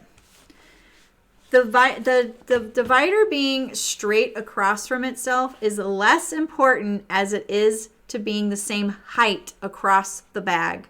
And the reason I say that is you don't want your bag to end up being like this when it's sewn, the tops across. I'm exaggerating, right? You would much rather get these tops of the bags straight across from each other than the divider being a little bit of an angle across the bag. You'll get it better next time. And that's because your bag won't sit very well if it's crooked this way. Does she keep all the bags herself? Yeah, they're hers. And do you line up the divider edge of the binding? The divider edge. Well, I think I probably just explained what you were asking, Louise. I see a thread down here. So yeah, just to reiterate. So right now our bag is connected, right? And when we set it here, it's sitting here flush, straight across from itself along the top edge. It's probably hard for you to see. Oh, you can kind of see in the face cam that they are sitting across from each other. But yeah, it's gonna be fine. But you know, like my divider it's a little bit that way more on this side. After all that talk I did about how to get it across from itself, I don't know what happened, but it happens. It's okay. It's one of those things like you start realizing this is when you're going to start getting into the territory of every little thing you do affects the bag in another spot because it's a three-dimensional object and it's a square shape, meaning it's a three-dimensional. I don't want to say polygon. I don't want to say cube. I just mean like the fact that if this were rounded and a slouchy bag, it wouldn't be a big deal, right? But the fact that it sits there, these little things kind of start adding up. Okay, so now we're going to tack our document pocket on. So pick the side that you have planned, and mine is this one that I fussy cut. And just keep this other bag out of the way. Start ignoring the straps, just tune it out, okay? Line up your corner. And line up your edge here. And just tack it down inside the seam allowance. You can go across the bottom if you like, but I'm just going to do my sides. So this is what the testers were kind of concerned about, like where it got slouched. I think they thought I trimmed it off to get it flush, but it is flush no matter what. I trimmed something else in the video, I can't remember. And see now, look how tight that is across the bag. Angular three-dimensional solid. There you go, Rachel, thank you. This is what makes it not a beginner project. It is not a beginner project. You can if you like, Cecilia. It just depends on what fabric you are using, but I don't think so because the divider itself is not going to add to the structure of the bag. And in this one, I don't know if you were here earlier to see this one here. This one I did in the waxed canvas. This is not a very heavyweight fabric. What happened late night? What? Oh, you retracted it. That's why. So, and like I did interface my print because it is really lightweight. It's really lightweight. That's a garment fabric. It's like a ton of lawn. So, the other thing you can do, Cecilia, if you have fabric, is you could just cut two and put them wrong sides together. Cut two, like one left and one right, essentially. So flip the pattern so you have the print on both sides. Put them back to back and then bind around it if you want. Because I know that for some people, they don't really like the idea of the fact that you'd see the wrong side of the fabric on one side of the divider. You're not probably going to notice that when it's in your bag and you're using it though. I've used this bag for years. So that's just my little tip. All right, so now we have our document pocket. We have this. This is the only bare side that we don't really cover up the stitching here. You see the strap. And it's just to keep down cost. You could put another document pocket on this side if you like. Yeah, exactly, late night. That was you that did that, huh? Yeah. Yeah, because it doesn't add structure. And it doesn't really matter with the pocket. All right, so now we're getting into the meat and potatoes of the sewing. So our first step of the meat and potatoes is we're going to be adding the bottom to the bag. We basically have 3 major steps left. I'm going to attach the bottom to the bag and the ends to the bag. Those are my 2. Bye, Rebecca. See you later. All right, so this is the inside of my bag. This is the outside. And so I'm going to pull this one aside. All right, we're just going to, I know, it feels kind of wrong. It feels kind of weird. Just do your best there. And line up these 2 edges here. We're going to do the bottom facing up, the outside bottom facing up. Because I like to start my binding on the bottom of the bag and go towards the outside of the bag. All right, so you're going to put your binding face down. And you can see, look at this. I have a little bit of unevenness here. So let's just kind of look it over. Is that just my bad cutting right there? You know, like what's going on? This little bit of stiffener poking out. Because I can't really consider my 1/4 inch seam allowance starting from the edge of the stiffener. I got to make sure I catch that in there, right? So just kind of be cognizant of that. You're now going to be starting with so many layers and sewing so many layers together. Just these 2 layers here is 6 layers plus your binding, which adds another 4. All right. Hi, Daphne. How's it going? Good to see you. So now we're going to get into the kind of we're cutting our teeth on our first heavy duty bits of binding. All right. So we're going to start on the bottom of the bag, put our binding on here. You don't really want to change the seam allowance really, because now any changes we make to the bag are going to affect how the ends fit into that side bit there. All right, so just going to sew across, 1/4 inch seam.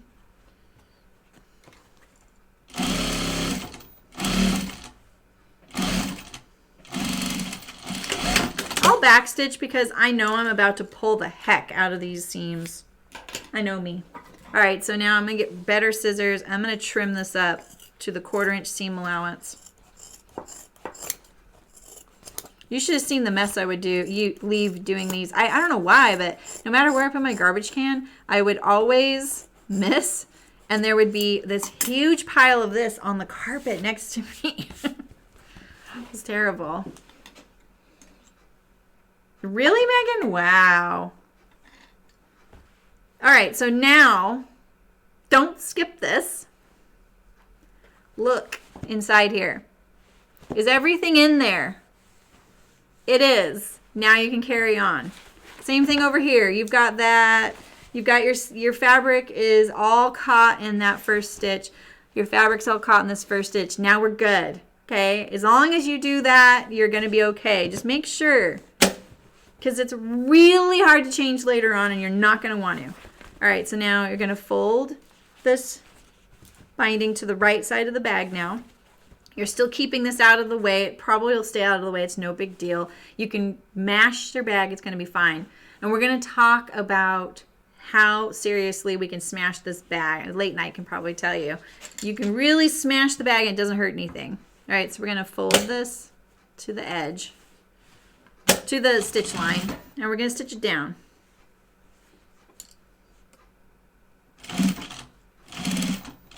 Now remember, if you stay on the binding to the right of this seam right here, this little stitch line we already have, you're going to be fine. But also remember, no one's going to look at the bottom of your bag, so don't sweat it. Just get through these first couple of heavy-duty binding steps so that you have some success and you can pat yourself on the back, you know? All right, and then trim your binding so it's flush. All right, so we have our first side of our bag there. All right. All right, now we're going to do the same thing. Now the handles might catch on the corner of your table, so be careful of that because that can, In fact, that might not happen for a lot of people, but it does for me, and it can kind of yank the bag and pull your hand close to the needle. So just be really careful about that. Yeah, exactly, Megan. You can use denim. I am using a size 16 needle. I would say anything like in the 16, 18 range to see what your machine really likes. You can't just like jump really high or really low needle size because your machine's been calibrated for a certain range of needles. Mine, my old one was perfectly calibrated for 16, 18 needles. So I couldn't sew lingerie on that machine without some trouble. Thanks, Eliza. I know, it's pretty cute. All right, so here we are, bottom of our bag, facing up. There's the other side. Get that flush there. In fact, let's just stitch that down. We missed it. Be kind to ourselves. Yeah, cell phones too are pretty disgusting. All right, so now this is gonna feel weird pushing this bag down, but you can smash, right? So look at this, I'm gonna smash this. If I have made this bag for you before, your bag got smashed like this, okay? So line up these edges. Now this is gonna fight you a little bit, but once you get this under the machine, you can use the machine. And this is a good place to talk about the pressure of your machine. So this little screw on mine right here will adjust the pressure of my presser foot on the fabric. And I really like a very heavy pressure. You did late night. It's a workout, you know. It was actually the funny thing about in our shop because Rayanne, she is extremely fit. She works out 6 days a week. It is her main 100% thing in life is being healthy and fit. And the first time she sewed pocket buckets and project bags, like she really gave it a go, like delved into doing it. She was so sore. And I just thought it was really funny because I compared to her, you know, like I used to be a runner, I used to be a cyclist, I used to do all those things. I've never been into lifting weights except when I was in high school. And I could sew these bags no problem. That's where I got my upper body workout. But it can kind of put you through your paces. So okay, so now look at this. This is all kind of weird. It feels funny. Just line up these edges here. Now remember, you're looking at your smallest layer and seeing, where is that? Is my 1/4 inch seam allowance going to give me some trouble? How good was I at the cutting and the sewing thus far? You know? All right, so now I have the machine helping me. Always stop with the needle down. The needle being down in the fabric is like a third helping hand for you. All right, and so now I'm just gonna hold this bag. I'm kind of lining up all these edges here, just like this, making sure none of these things are crumpling back on itself. Get these threads in the seam allowance right here.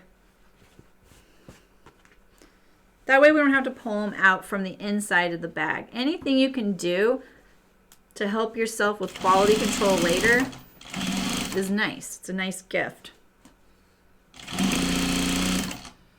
I'm just gently pulling my binding. I'm not really pulling too hard. There's no point pulling too hard. You don't want it to be really hard to stitch down. All right, now what are we gonna do? We're gonna look inside that seam and see how is it looking. Did I catch everything in there? Here's a thread we don't want. Let's get rid of that now.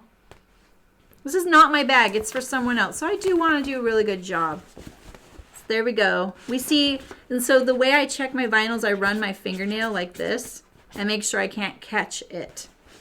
Okay, so we caught everything. We caught everything here. We caught everything there. We're good to go. The number of times I didn't catch it, I can't tell you. There's just been a lot. So that's why I say make sure. All right, now we're going to trim it. Trim it down to this 1/4 inch.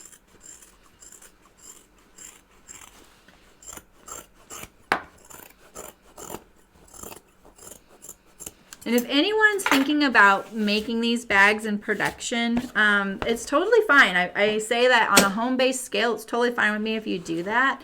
So feel free to pick my brain for like things that I would not or would not do.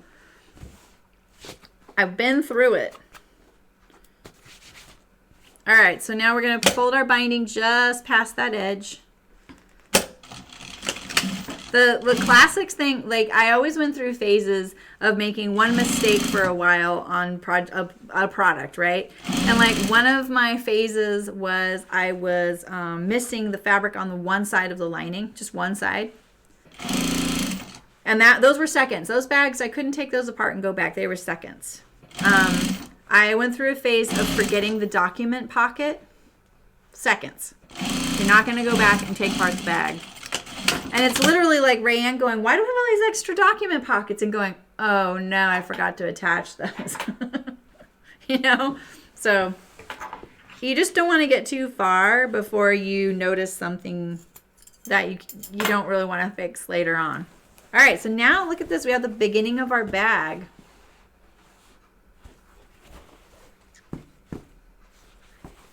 So if you're needing a break, now's a really good time to kind of take a break and kind of, you know, steel yourself for the last bit, because this is kind of the trickiest part. It's why we labeled it intermediate, because while it goes together, you're just dealing with a lot of things simultaneously.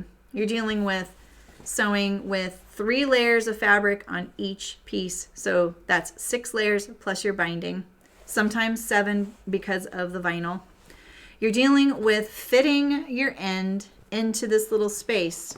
This seems really easy and really obvious, except for the fact that what can happen is this piece can end up being higher or lower by the time you're done, and that's kind of a tricky thing to fix on the fly. So that's awesome, Lisa. The other thing you're dealing with is heavy duty sewing and your machine being able to cope with the corners, because when you get down here at these corners, now remember right here, this is 10 layers, just this right here, okay? And now we're going to add this to that. So you're adding another 8 layers with the binding. This ends up being right here in this little corner for just the briefest amount of time, about 18 layers of fabric. Pretty sure I'm doing that math right. And just knowing that, it can be kind of daunting. But you know, look at this. It's pretty flexible. It's pretty loose. If you have a nice sharp needle, you always stop with the needle down and you just keep your cool. It's going to be fine. Your first couple are probably going to end up kind of wonky, but you're not going to probably notice it unless it's really, really drastic, or your bag sits kind of crooked, like it sits kind of wonky. But you most likely, and I'm not saying this because I don't believe in people's ability, I'm just saying this because most of mine, there was always one side that wasn't lined up at the end. It's a lot of variables. You have to make sure it was cut precisely, sewn precisely, and then set in there precisely. And so I'll tell you, the best fabric we ever used that turned out perfect every time was my knit print, because it was printed on the cotton poplin at Spoonflower. That fabric stays so accurate all throughout the process. The only problems you have is if it's your mistake. So if you cut it properly and you sew it properly, it doesn't stretch much, and it's kind of unforgiving. So if you need to remove a seam, you do see needle holes, so you can't really do that. But at the same time, when we got to this stage, it sewed in there so nicely. It was my favorite bag to sew. So it just depends. Quilting cotton is a little bit more loosey-goosey. It's a little bit more of an open weave. It can be kind of stretchy, even though there's no stretch in it. You can actually, there's a little bit of give in there. And then if you're going to do something like a canvas or denim, then you're probably getting into layers that I probably wouldn't attempt as well. So no, I don't, Angela. I probably will eventually, but I've only been doing so for like a year and a half now. I closed Chicken Boots almost a year ago to the day. So I've still been kind of sorting through that and then turning in a lot of those patterns into home sew patterns for sale. But probably eventually I might do that. I plan on it. That's where my training is. So, all right, so let's do this. We got our binding. Now look at this see this little seam right here? So close to this end. I'm going to cut it off. I'm not going to deal with that because I'm going to be folding over the edge. That just adds another bit of thickness. And I don't know what it is. There's something about the literally the math with binding. I don't know. I don't know how it happened, but I would almost always get a seam on one corner, and it was always like the first one. It was so weird. All right, so let's just look over our bag. So you see how there's a little bit of like this stiffener sticking out? You know, if you want, you can trim that up right now. I wouldn't normally, but we'll just trim this up a little bit. Let's just get a nice clean edge going. Get rid of some of these threads right now. They are just going to cause you grief, and it'll be hard to dig out later on. Everything now that ends up inside the bag, you're going to have to reach inside the bag to get out, you know? So same here. Let's look at this one. See, this is sticking out. You know, you can just line up your seam to that fabric edge, or you could just trim this off.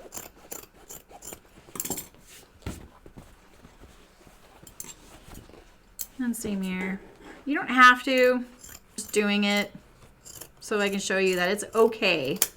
Now, if you are trimming on this edge, anything you're trimming along this edge like this isn't going to affect the pattern. Anything you trim off the bottom of this will. So you got to be really careful with that. So let's look at this. Let's just get rid of some of these threads. That's all I'm going to really worry about here. Let's get rid of these. I wouldn't really do all this fussiness. I would look it over and make sure I was set up to succeed, but that was about it. Oh, these things look like threads so bad. Where's my other one? Here's my other one. Oh, and that's the other thing. This one also has the layer of the pocket. So you're adding one more layer. And that's why I say don't put the webbing into the seam.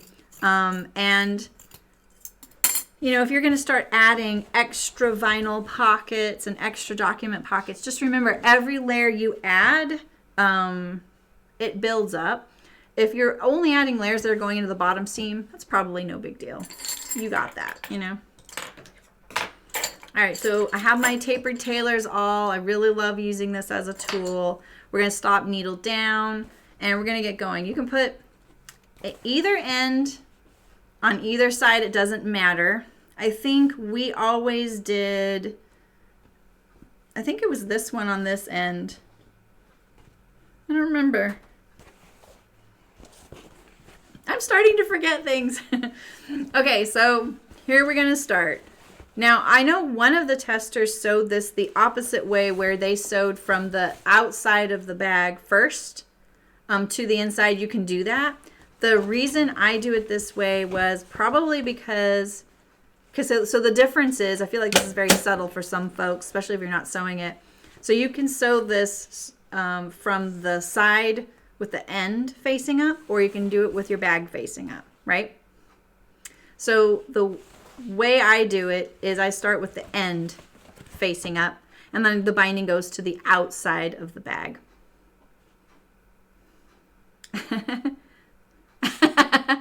Do I remember how I saw butts when you're looking at this fabric?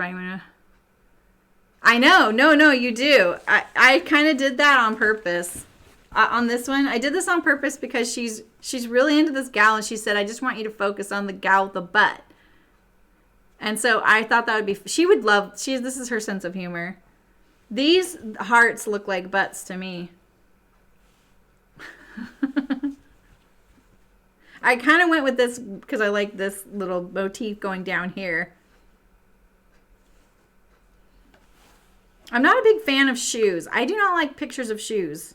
But you know what? This actually fits so well. The whole thing looks so nice. I like it. All right, so we're going to start with our easy one without the pocket, okay? It's not the other one much harder, but, you know, like, let's just keep things simple as possible. Yeah, once you see it, you can't unsee it.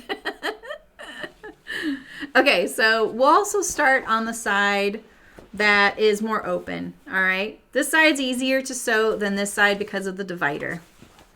Yeah, the balloons with hearts, yeah. It looks like butts to me, too. All right, so now line up these top edges right here, all right? Now, the reason I don't pre-sew this in here, because you can. And I know people did that in the testing and they had good results with it. I never did.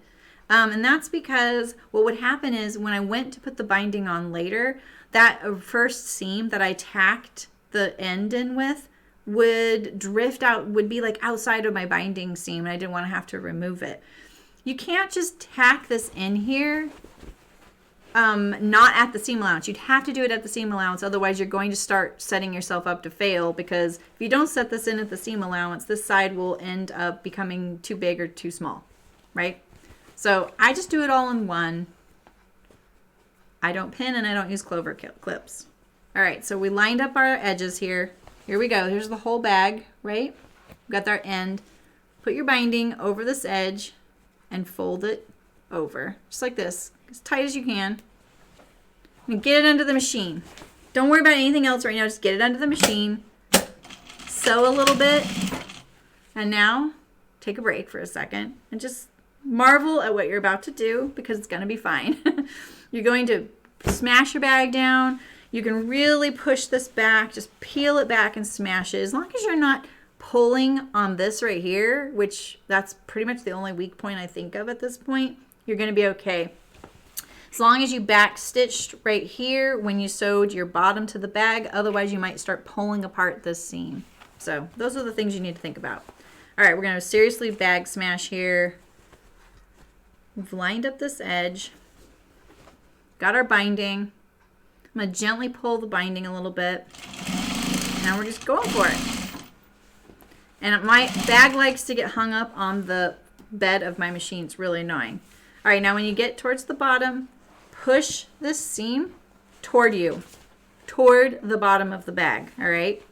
And now you see how this is folded at an angle right here? Push this open, like that. See that? The seam is pointing towards the bottom of the bag, and then I smash this open, and now I'm going to hold this bag like this. All right, now we have our end. This is when your muscles are really going to work, okay? Your end is going to hang off 1/4 of an inch past this seam. So this little raw edge, 1/4 inch past that seam right there. And that's what you're looking for. That's good. And you're going to sink your needle into that seam, so 1/4 of an inch away from this raw edge right there. All right? And now we're going to pivot. We're going to pick up this, we're going to pull the bag over. My edge isn't lining up perfectly. Let's see, maybe I can go a little bit further. Can I go a little further? I'm gonna go, like 1 stitch is kind of a lot. I'm gonna line up my raw edges there best I can. I'm a little bit off right now, so I'm just gonna pay attention to where my needle is in relation to the bag underneath. Like I said, every time you stop, needle down, turn your hand wheel toward you. Anytime you're walking your machine, always towards you, never away from you. All right.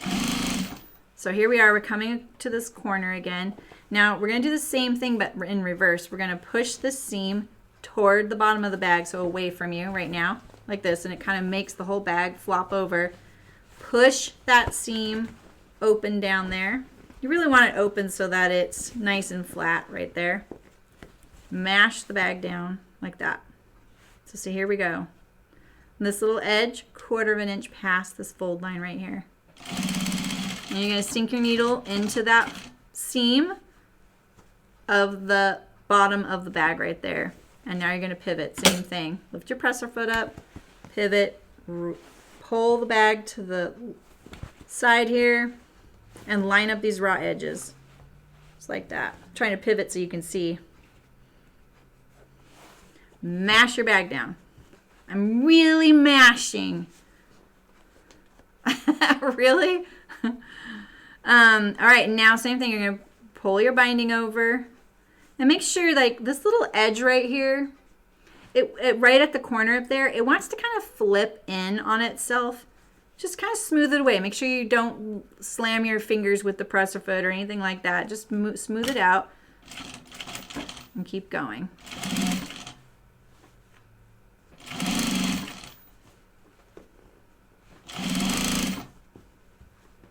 Keeping my edges lined up. And now I'm going to cut my binding about 1 inch above this edge here. I'm going to fold it around underneath really tight. Now my edges didn't line up perfectly there, but it's gonna be fine. All right, so now the first thing we're gonna do before we do anything else is we're gonna look inside of our bag and make sure none of the raw edges of our lining are showing or our vinyl at all. Please don't skip that step. You will be really sad if you get all the way to the end and you notice your lining is hanging loose inside your bag, okay? I've been there. And for me, that was like $68 to $75 that I couldn't sell and wasted time. My time is my currency, especially when I was running a factory, you know? I made that and it was just going to sit there. I didn't need another bag.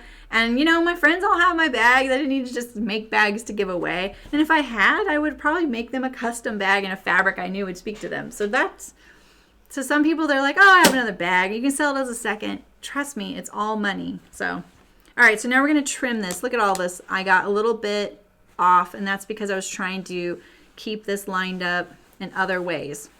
So we're going to trim this down to the 1/4 inch seam allowance of our binding. All right, and when we get down to this corner, don't clip the corner like you would if you were sewing clothing in a collar, how you go straight across like that. You're just gonna kind of try and maintain the 1/4 inch seam allowance still. These scissors aren't that great for this task. Now, make sure you don't trim your binding right here. Done that. I'm kind of push it out of the way like this and kind of just keep it out of my way while I keep trimming. These were Rayanne's scissors. I don't know why she didn't take them with her when she left, but they're a little sharper than my old ones are. So I've been using them, but they're not what I would have used to do this bag. I would have used dressmaking shears when I trim. Just because my hand got really tired. This is the one thing. I actually had a callus from using scissors for this step, only this step. So I put my finger down there so I can run my blade along it like this so that I don't get like this or my binding or my strap. I can feel it, okay? Yeah, it's really fun, Walter. I mean, it's like, it's a challenge, but it's, I don't know, it's a very, I want to say positive in that it's very black and white how you put it together, you know? All right, so let's look at my corners there. I'm just going to look at them. Look, I got really close to the seam edge there, but I do see that my fabric is poking out, so we're okay there. And when I do my binding stitch, I'm going to reinforce that. So here we go. This looks all pretty good. Now, I'm not going to sew the next step because that, for me, is my treat. I know I'm crazy for saying that in a way, but I just really like doing the last step a lot, and so I don't let myself do it until I have both ends on. All right. Okay, so here we are. Same thing. Look at all our edges here. Making sure. We're going to line this up. We're talking about the end again. End is facing up. Wrap the binding around just like that. Hold all of this. Get it under your machine. Even if you can't see very good. Back stitch. Like get like a 1/2 inch in at least. And now start arranging everything. Smooth this out. Look at, I have these two ladies right on top of each other. That is so funny. That's a mirror edge. How? Wait a minute. No, it's not. That's so funny. All right, so I'm always doing this. I'm always swiping and moving this stuff so that this doesn't happen. This happens so often, you guys, and it ruins the whole bag. And if it does, it usually happens between the top and the bottom right here, and you can just unpick that section and smooth the lining toward the raw edge and get back on track. I'm throwing a lot of information at you guys, I know that. Aren't you amazed that the project bag video was only an hour now? I go fast in that video, and I still sewed it slower than what I did in production. All right, so here we are down at the corner. So same thing, make sure the seam is pointing toward the bottom of the bag, right now towards you. Smooth this out like this. Pull the end past that little seam right there. Sink your needle into the corner where the seam is, which is a 1/4 inch above this raw edge. pull this over here. Look at that, lined up beautiful that time. Line up the raw edge of your binding. Keep sewing. And remember, anytime you are walking your needle, turn your hand wheel towards you, not away from you. Yeah, you can watch it again, exactly. All right, so now same thing, but in reverse. We're going to push, this is my bottom seam. There's my document pocket, right? There's the bottom seam. I'm going to push it towards the bottom of the bag. I know it makes my bag really hard to see what's going on. And I'm going to mash all this over here like this. I'm going to smooth out best I can. It's really hard. This one's really hard because you have the divider. So just try and get as smooth as you can right here toward the bag, all right? You just don't want to, the reason you want it as smooth as possible is if you don't turn the corner kind of at the right spot, you're going to eat up some of your length right here. This one is away from me. It's always toward the bottom of the bag. So those seams on the bottom of the bag go toward each other. So this time it's away from me. All right, here we go. Get to that corner. I'm walking one stitch at a time. And now I'm going to pick up, my presser foot's up, and I'm going to pick this up and slide it over here. And I'm really pulling. See, look, I'm a little bit off right there. It'll be a little less once I'm done because I can feel it's a little higher. So I'm going to mash the bag down. Swipe all of your layers.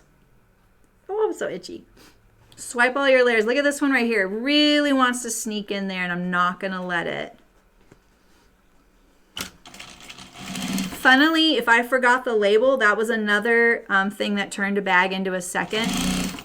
Because it's on the seam that gets sewn first, I couldn't just open up the binding and slip it in there. All right, so I'm kind of, you can see I'm kind of buckling the seam like this, trying to get this to line up best I can.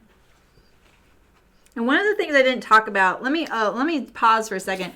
Now, if you do get a very significant amount right here that this is off lining up the tops here, I go over this in the video kind of briefly, how to correct this. So if this one, the end, is too high up, take back your stitching to about right here.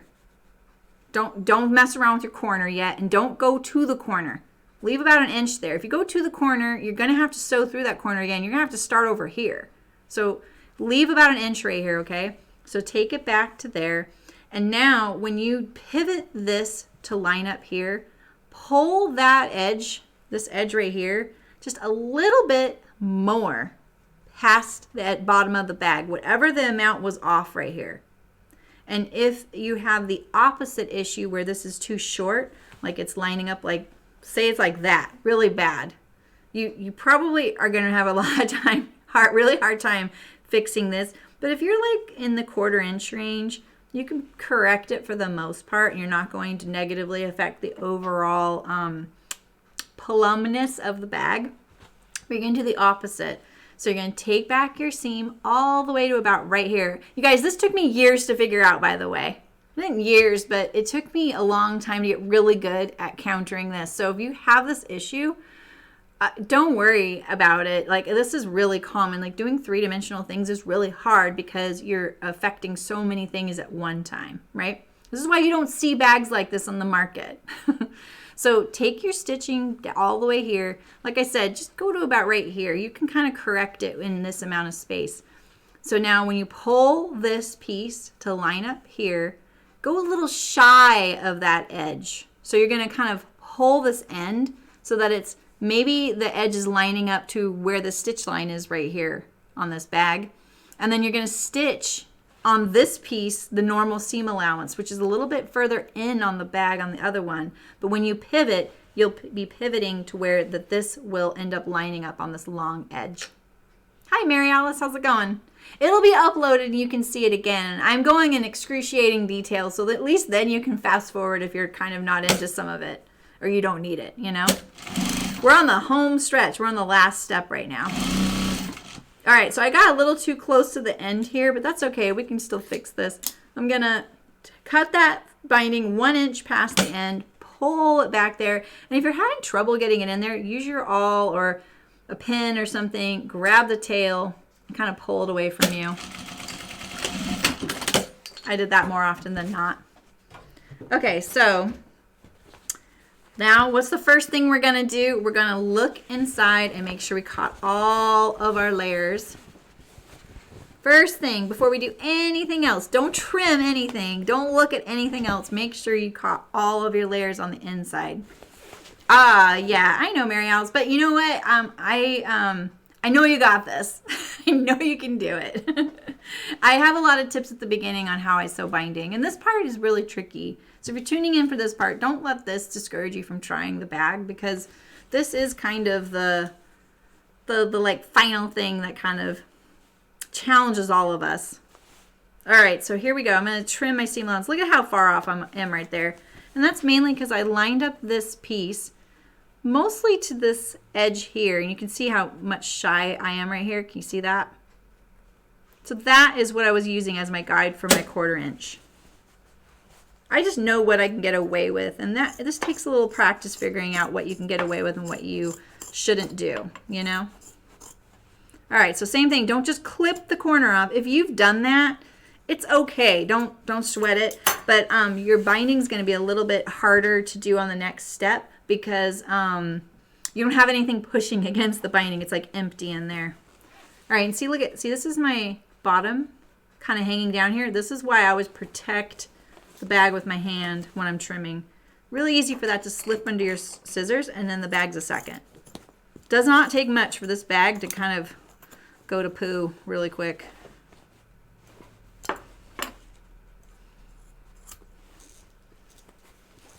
I'm always making sure I don't clip my binding. I used to do that. I had a bad habit. I had a run of those where I started clipping my binding right there. And I was like, how is this happening? It was me. My fault. I'm the only one that did that step. Okay. All right, so now here we are. We have our bag. 2 seams left. You got this. All right, so it's looking pretty good. Now we're gonna pull our binding like this to the right side here. I always put my finger and my thumbs here, pull it over, just like that.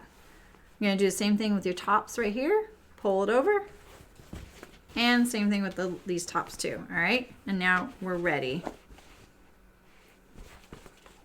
Okay, so now we're starting on this seam right here, which means our bag is underneath us. And so we're gonna push this out of the way. Remember, serious bag smashing, all right? So now we have a flat bag just like this.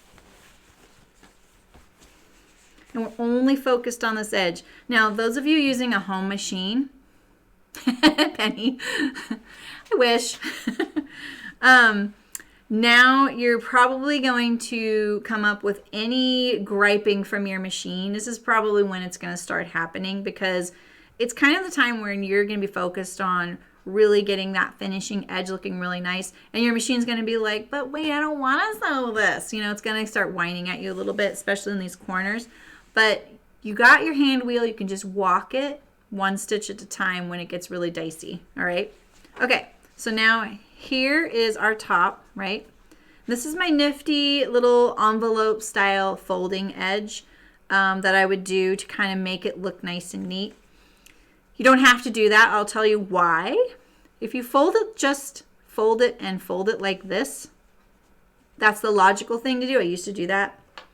You get this little edge right here and it starts peeking out right here. And it does that. And it doesn't stop doing that, all right? So what I do is I just turn down a corner and then I carry on. Same thing, fold, fold.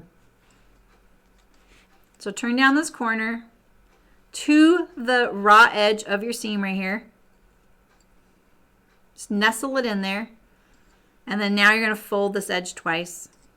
Fold, fold. So now hold it here and just get it started. Everything else isn't lined up yet, but we're just going to get this started.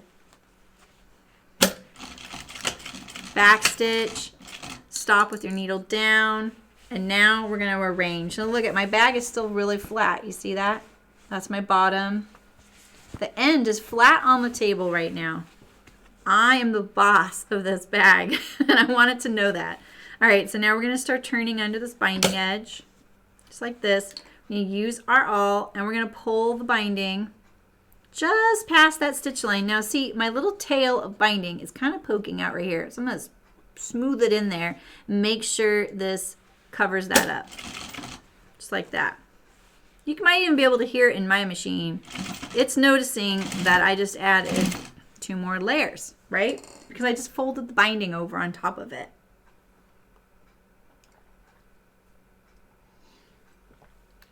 I feel like I'm talking so much more than usual.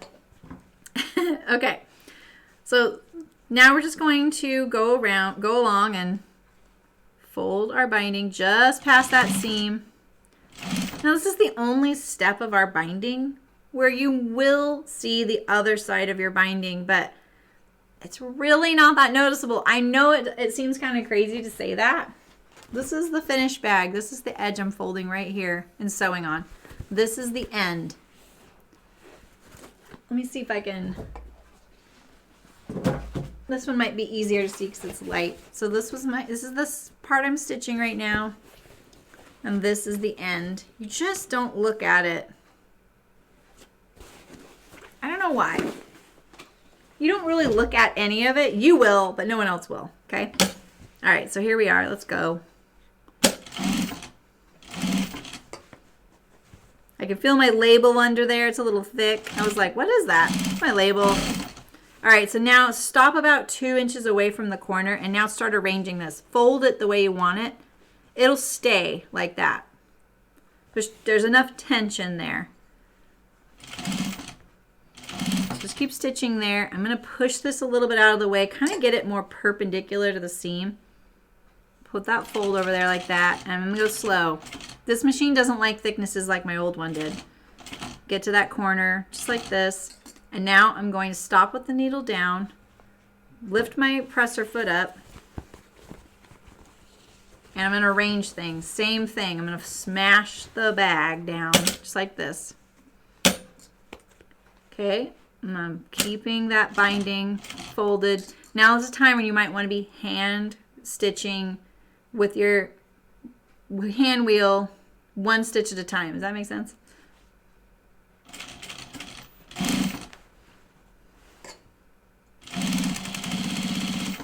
All right, so we're 2 inches away from this corner. Same thing, fold it, tuck it in there. Make sure you get a good seam allowance. It's kind of hard. Now, this is my fold, and that's my seam.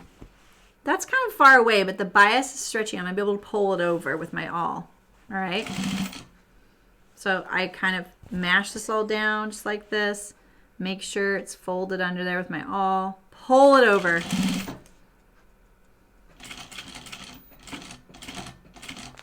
All right. Same thing. Pivot, mash. Pivot and mash. Fold all your binding here. This is kind of those corners are the trickiest spots. It's really easy for the binding to crumple in on itself and not stay folded the way you just told it to fold.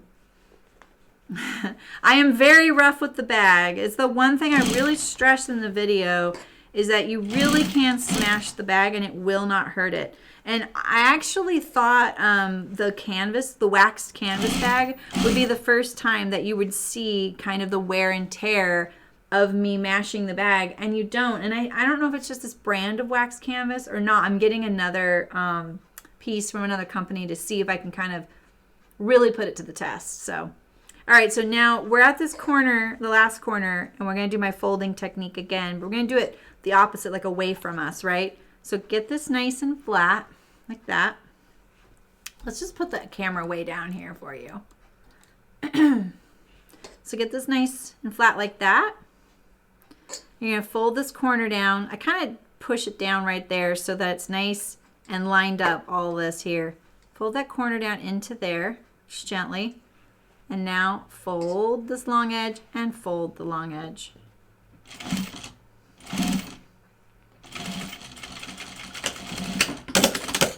All right. I always trim my threads first before I look. I'm not allowed to look till I trim my thread, so I don't forget. All right, so here's this is my bobbin side right here, and I stayed on everywhere. The fabric looks really funny here because there's this printed line here. You can see I'm a little bit crooked right here, but who cares? I mean, that's all on there. No one's going to see that. No one's going to care. They can see it, but they're just not going to notice it, all right? I know, right, Louise? You're amazed I don't stitch the awl. Yeah, the great thing about the awl is because it's rounded, I don't know, I've never hit the awl, ever. And I've hit everything. I really think it's because it's so strong and it deflects the needle. I'm sure it's come close enough and I'm sure I've hit it, but I've never noticed. And I'm not kidding about that. I've been using this exact same awl for,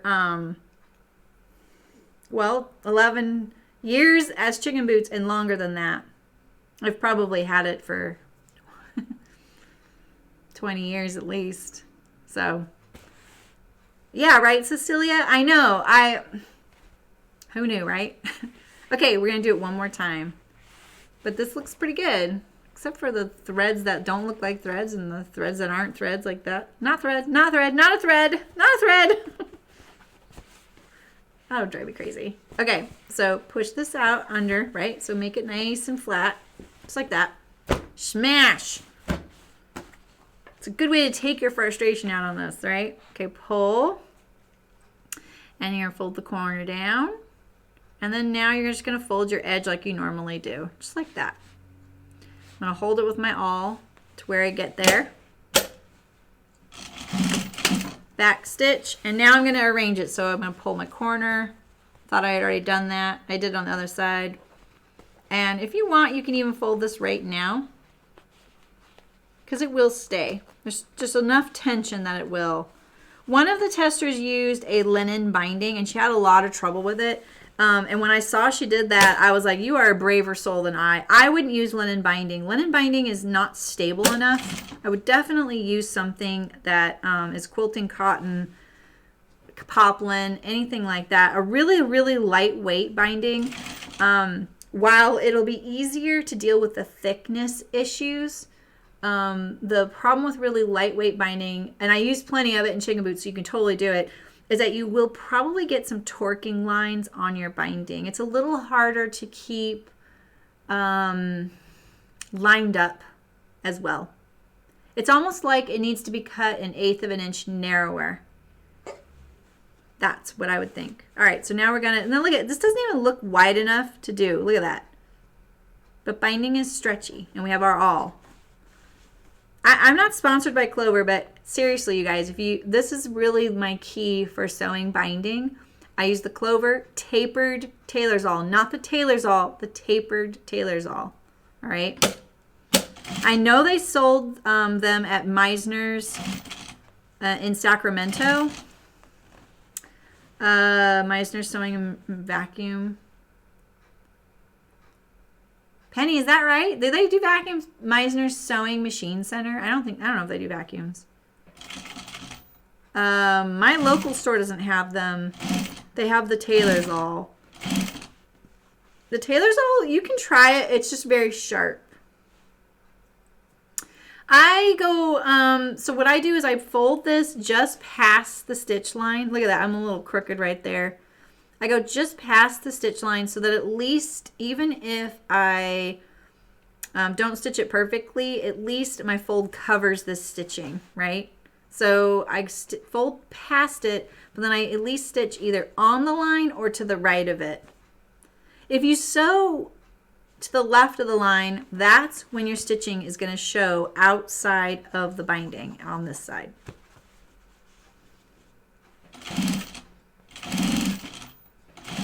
All right, so I had already folded this edge here, so I always take my thumb and push this right here like this. I don't think I illustrated that in the video very well. You can tell there's a lot of things to think about when you're sewing this. I did my best in the video to kind of cover them all as I thought of them. All right, so here we are at these really dicey corners when we're getting into like the 18 thickness zone because we are sewing through the seam of our bag. But that's what I do. I open them up like that and smash it down. If you are using a machine like mine that has the automatic thread cut and back tack, please don't accidentally do that. You have to kind of back up and start, and I've done it plenty of times, and it's a pain. So, yeah, I don't think so either, Penny. I think you're right. Yeah, I think Amazon will have it. You just use your finger. Yeah, when the finger, I mean, it can work. It's just nice that you don't have to worry about getting hit with the machine. Really, I don't worry about sewing myself. I worry about getting slammed with my presser foot. If you know, you know. You know, that and the before, my old machine had a screw sticking out, and that thing, whew. If I was right here like this and my presser foot came down and the screw hit me, oh. Okay, here we are. So here, I'm going to walk it like this. I'm going to walk it one stitch at a time. This is what you can do at home. I did this on my home machine. Turned out great, like this. And now you're going to pick up and pivot. So I push. I got this kind of pushing method down pat, and I make it look really easy. It took me a long time to get there. So now I'm going to try and get my binding in there. I'm going to start with my finger, and then I finish with my awl. Pull it over. One stitch at a time.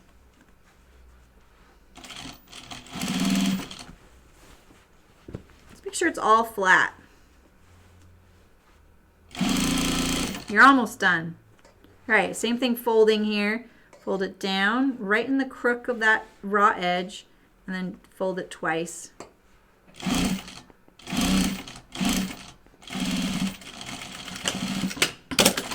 All right, we're going to trim our threads. You're done, but you're not allowed to look till you trim your threads. It's the rule.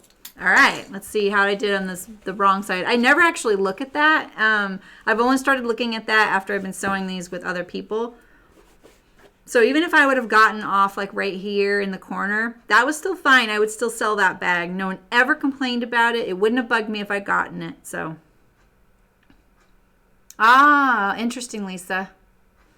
All right, so you're done. You did it.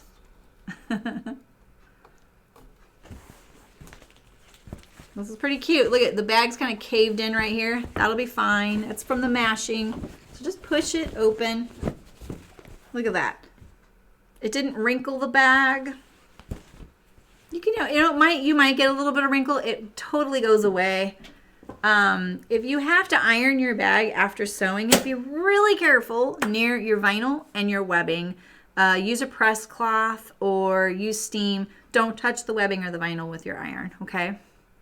Yeah, right, Lisa? That screw does not mess around. I'm really glad mine's flush now. But I used to have a big, it was like a big screw, probably like 3/8 of an inch in diameter, and it just stuck out like a 1/4 inch. It wasn't even that big. It was really stubby, but oh man, I hated that thing. Here's our ends. So there's my label there. I always shipped these in their natural state. I never folded them because I thought people would complain, but I could have. I didn't, Louise, but if I did, I would fold this side like this. Not the document pocket. I would leave the document pocket flat. I'd never folded it for posting, though. Yeah, so that was the other thing is this would cost $10 to ship in the United States because we had to use a box. I always thought about, doing the flat shipping, but there's just this tipping point where customers are just not okay with things like that. So, Eliza, thank you so much. This is something I know really well. I know clothing really well, but I feel like it's different. It is professional, Walter. Sold hundreds of these. Made and sold hundreds of these. But yeah, here we go. So see, this was the other thing. People didn't like this, that it caved in on itself like this. That's because my stiffener is on a roll. So the natural curve of it would do that. And it was just also, I think, partly the sewing process. But it was always fine. Once you start putting stuff in it, it totally pops out. No problem. So yeah, and so yeah, you can put your, yeah, like look, I mashed this bag and there's like hardly any wrinkles. I was actually really hoping this bag would get those wrinkles. But you can't even really see anything. Like, what the heck? I like those wrinkles, but... And I don't want anyone to use canvas from this company because they were terrible to deal with. All right. But I found some on Etsy that I'm going to try. So here, let's put our yarn. This is Brooks yarn. And if anyone's looking to buy yarn right now, support these dyers, and all of these small businesses, because their shows right now are getting canceled left and right. They've built up massive amounts of inventory. Brooke is one of these people, and now their shows are being canceled. So they're out some of their travel costs that they can't get refunded, and they're not sure about their booth fees yet, and they have all this inventory. So, and for people like yarn dyers like Brooke who buy very specific farm-based bases of yarn, she buys her yarn a year in advance. The handles I got from Emmeline Bags. I did a terrible job of putting them on, Cecilia. Look at this. So I thought I had the right tool. You need the right tool. If you let me lighten it up. I really love the way these look. What was that? Okay. Let's see if you can see. Okay. So you can't even see like one wrinkle there. But so you need to have a specific tool to put these on. And I had that tool, but it wasn't the same tool for this handle. So you can see, look at my little dent right there. Can you see that? Oh yeah, you can see it in the light's really shining on it. And it took me, look at that one's really bad. So when I got to this side, I was like, light bulb, let's just flip it over. So I flipped it over, and look, they look really nice on this side, but the back side looks even worse. So it's a good thing this wasn't my business. I would have had to get a setter. Like, I would have gotten a professional foot setter, you know? So, hi Claire, how's it going? Yeah, so here we go. I think like let me criticize my own bag design. These are the things I think about. I never liked the vertical line of stitching on this side, but adding another document pocket was a lot of fabric to add. Fabric costs a lot more than vinyl. If I would have done vinyl, it was a little too thick to put in the 3 sides. So I've actually troubleshot all these little things. You can stitch the handles through the bag only on the outer fabric and the stiffener. Just leave the lining up when you do it. But there's really no advantage to that. You just don't see your stitching on the inside, which is not a big deal. You know what I mean? So there's that. That's one thing you can do. You could change. You could also stitch down your document pocket, maybe in thirds or down the middle if you want. You know, that's an option. You can leave it off. Pretty sure you can't stitch this divider except all the way through. By then you're kind of... Yeah, I mean, you could try. You could leave the lining free, stitch your handle down, and then try and stitch this to the lining. I'd have to try that sometime. That would have been too fussy for us in production. But yeah, this is cute.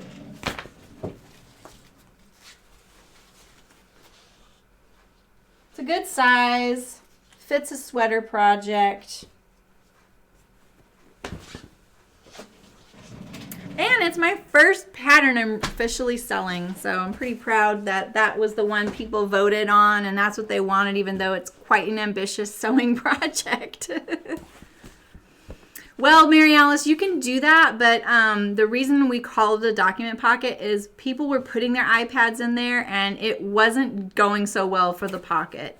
It's a little light duty for that, so...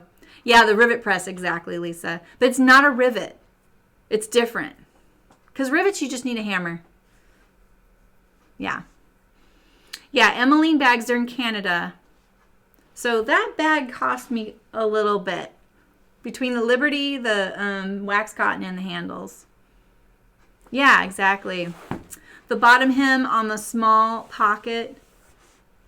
The hem on the small pocket is 3/4 inch. So you have a little bit of room there. Yeah, I mean, you could add and take away things. We just did the minimum. My designs were always very, like, as functional as possible with the minimum bells and whistles so that it was affordable to produce. Yeah. Well, Rachel, I've been doing it for a long time. I think I got it down to 28 minutes. And that's a long time for production on something. 28 minutes of labor plus 3 layers of materials plus binding. That's an expensive bag. Yeah, but I think I feel like I got it down to 22 minutes, but then when I tried to get there, I couldn't get it. And so I was like, maybe I had accidentally included pre-bind, like, things were already pre-bound, and then I timed myself. So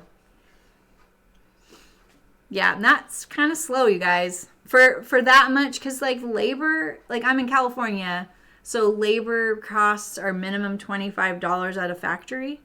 And I didn't have a factory sew these. They wouldn't. You'd get fired immediately. So, but you know what, Angela? What I recognized was, this is going into some of my like business talk. I am not a business expert, but I have learned certain things over the years. So there's products called loss leaders. This wasn't a loss leader for us, but that's what the market would probably call it, like the industry would probably call it. There are those things in your line that actually have a really good, like, consistent, solid amount you make on each of them. You can count on how much you make on each one, and you actually sell a decent number of them, right? My pattern holder is a really good example of this. The pattern holder was our #1 selling item. I sold, I think, 350 of those in 2 days when I was closing. That was my best designed product. Really simple, you know?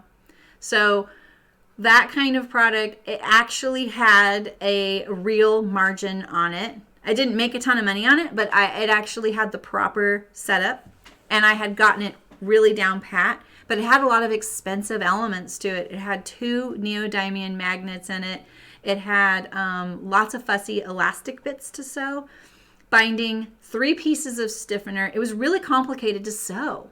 So, but that little product was great. It was a really great way to say, I have this product that's really great. I stand behind it, and all my customers did too.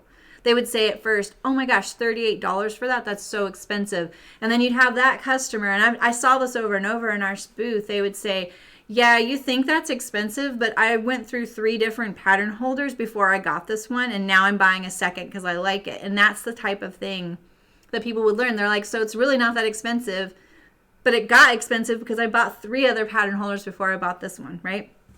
The project bag, because of the price of it, since it was in that, when I first started selling it, it was $62, and then I raised it to $68.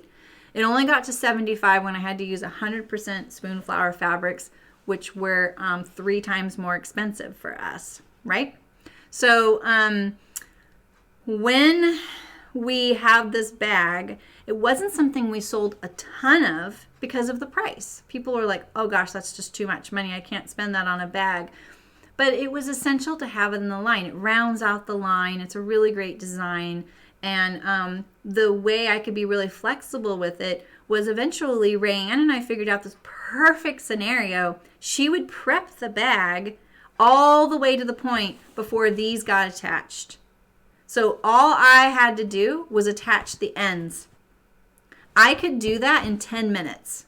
I think it was I think one time I got down to 8.5 minutes per bag. So I could do that. And so what we would do is we'd have these some assembled on the shelf almost all the way there. This is how I could have so much inventory and so many different fabrics. This is one of my secrets. That's not a secret. We had things 3/4 of the way sewn.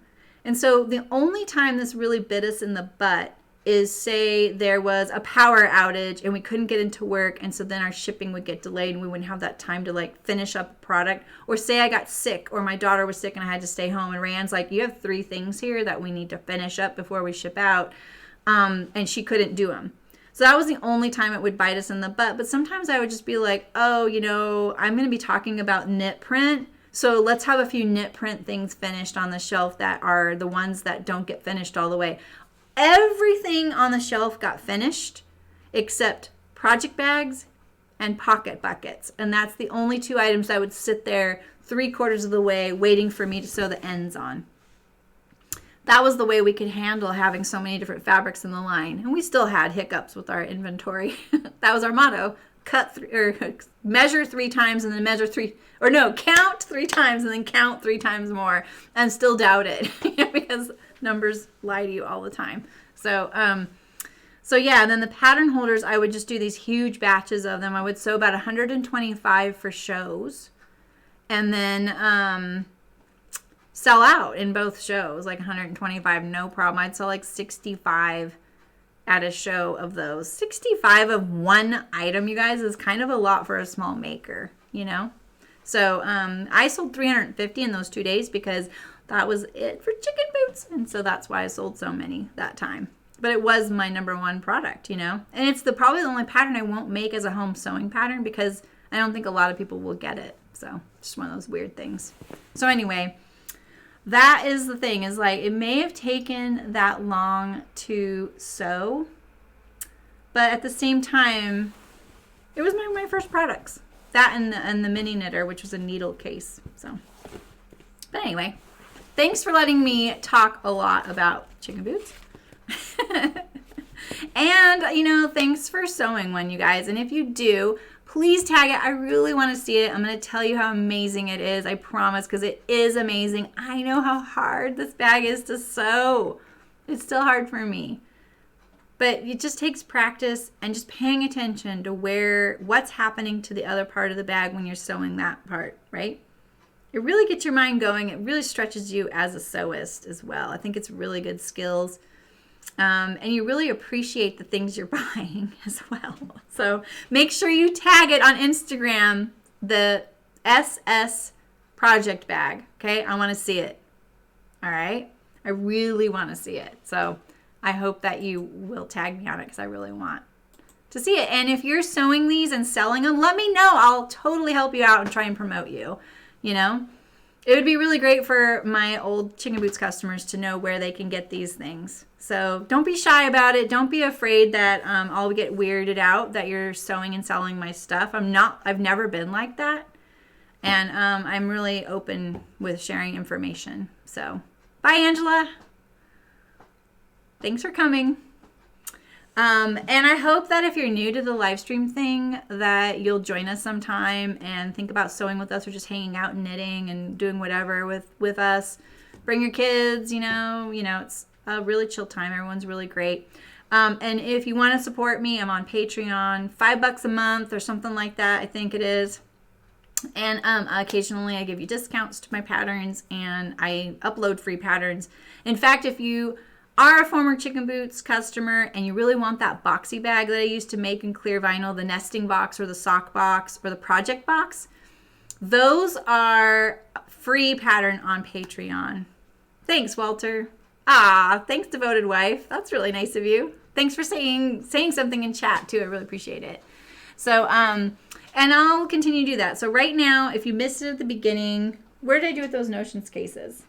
That is a free pattern. Where do we put things? There's no space right here. Where do I put things? Oh, they're right here. They're underneath the ham. If you want to make Notions case, I should just make one of these with you right now, but I didn't even think about it. I don't have anything cut. This is a free pattern if you sign up for my newsletter, and I hardly send them anymore. So, soso.live, is my website. And just check it out at the very bottom of the screen, or there's a pop-up. Sign up for the newsletter and you'll get this immediately. Just make sure you check your spam folder and confirm it so you get that first email, the welcome one. So, Eliza, I don't know. I haven't even thought about next week. Yeah, Mary Alice, exactly. There is plenty to go around. And the thing is, like, that's why I made my own designs rather than the designs you could find out in the world, because I really wanted to set myself apart. And I was always friends with all the bag makers. There was only one bag maker at the shows that was completely weird and didn't like me. So everybody else was really awesome. And over the years, I really we would pool our resources and help each other, like at shows and stuff, and be friendly and refer people to each other, because there is a lot to go around, so. And, think about that, you guys. Definitely support some of these smaller businesses in your town and the ones that have shows and stuff like that right now.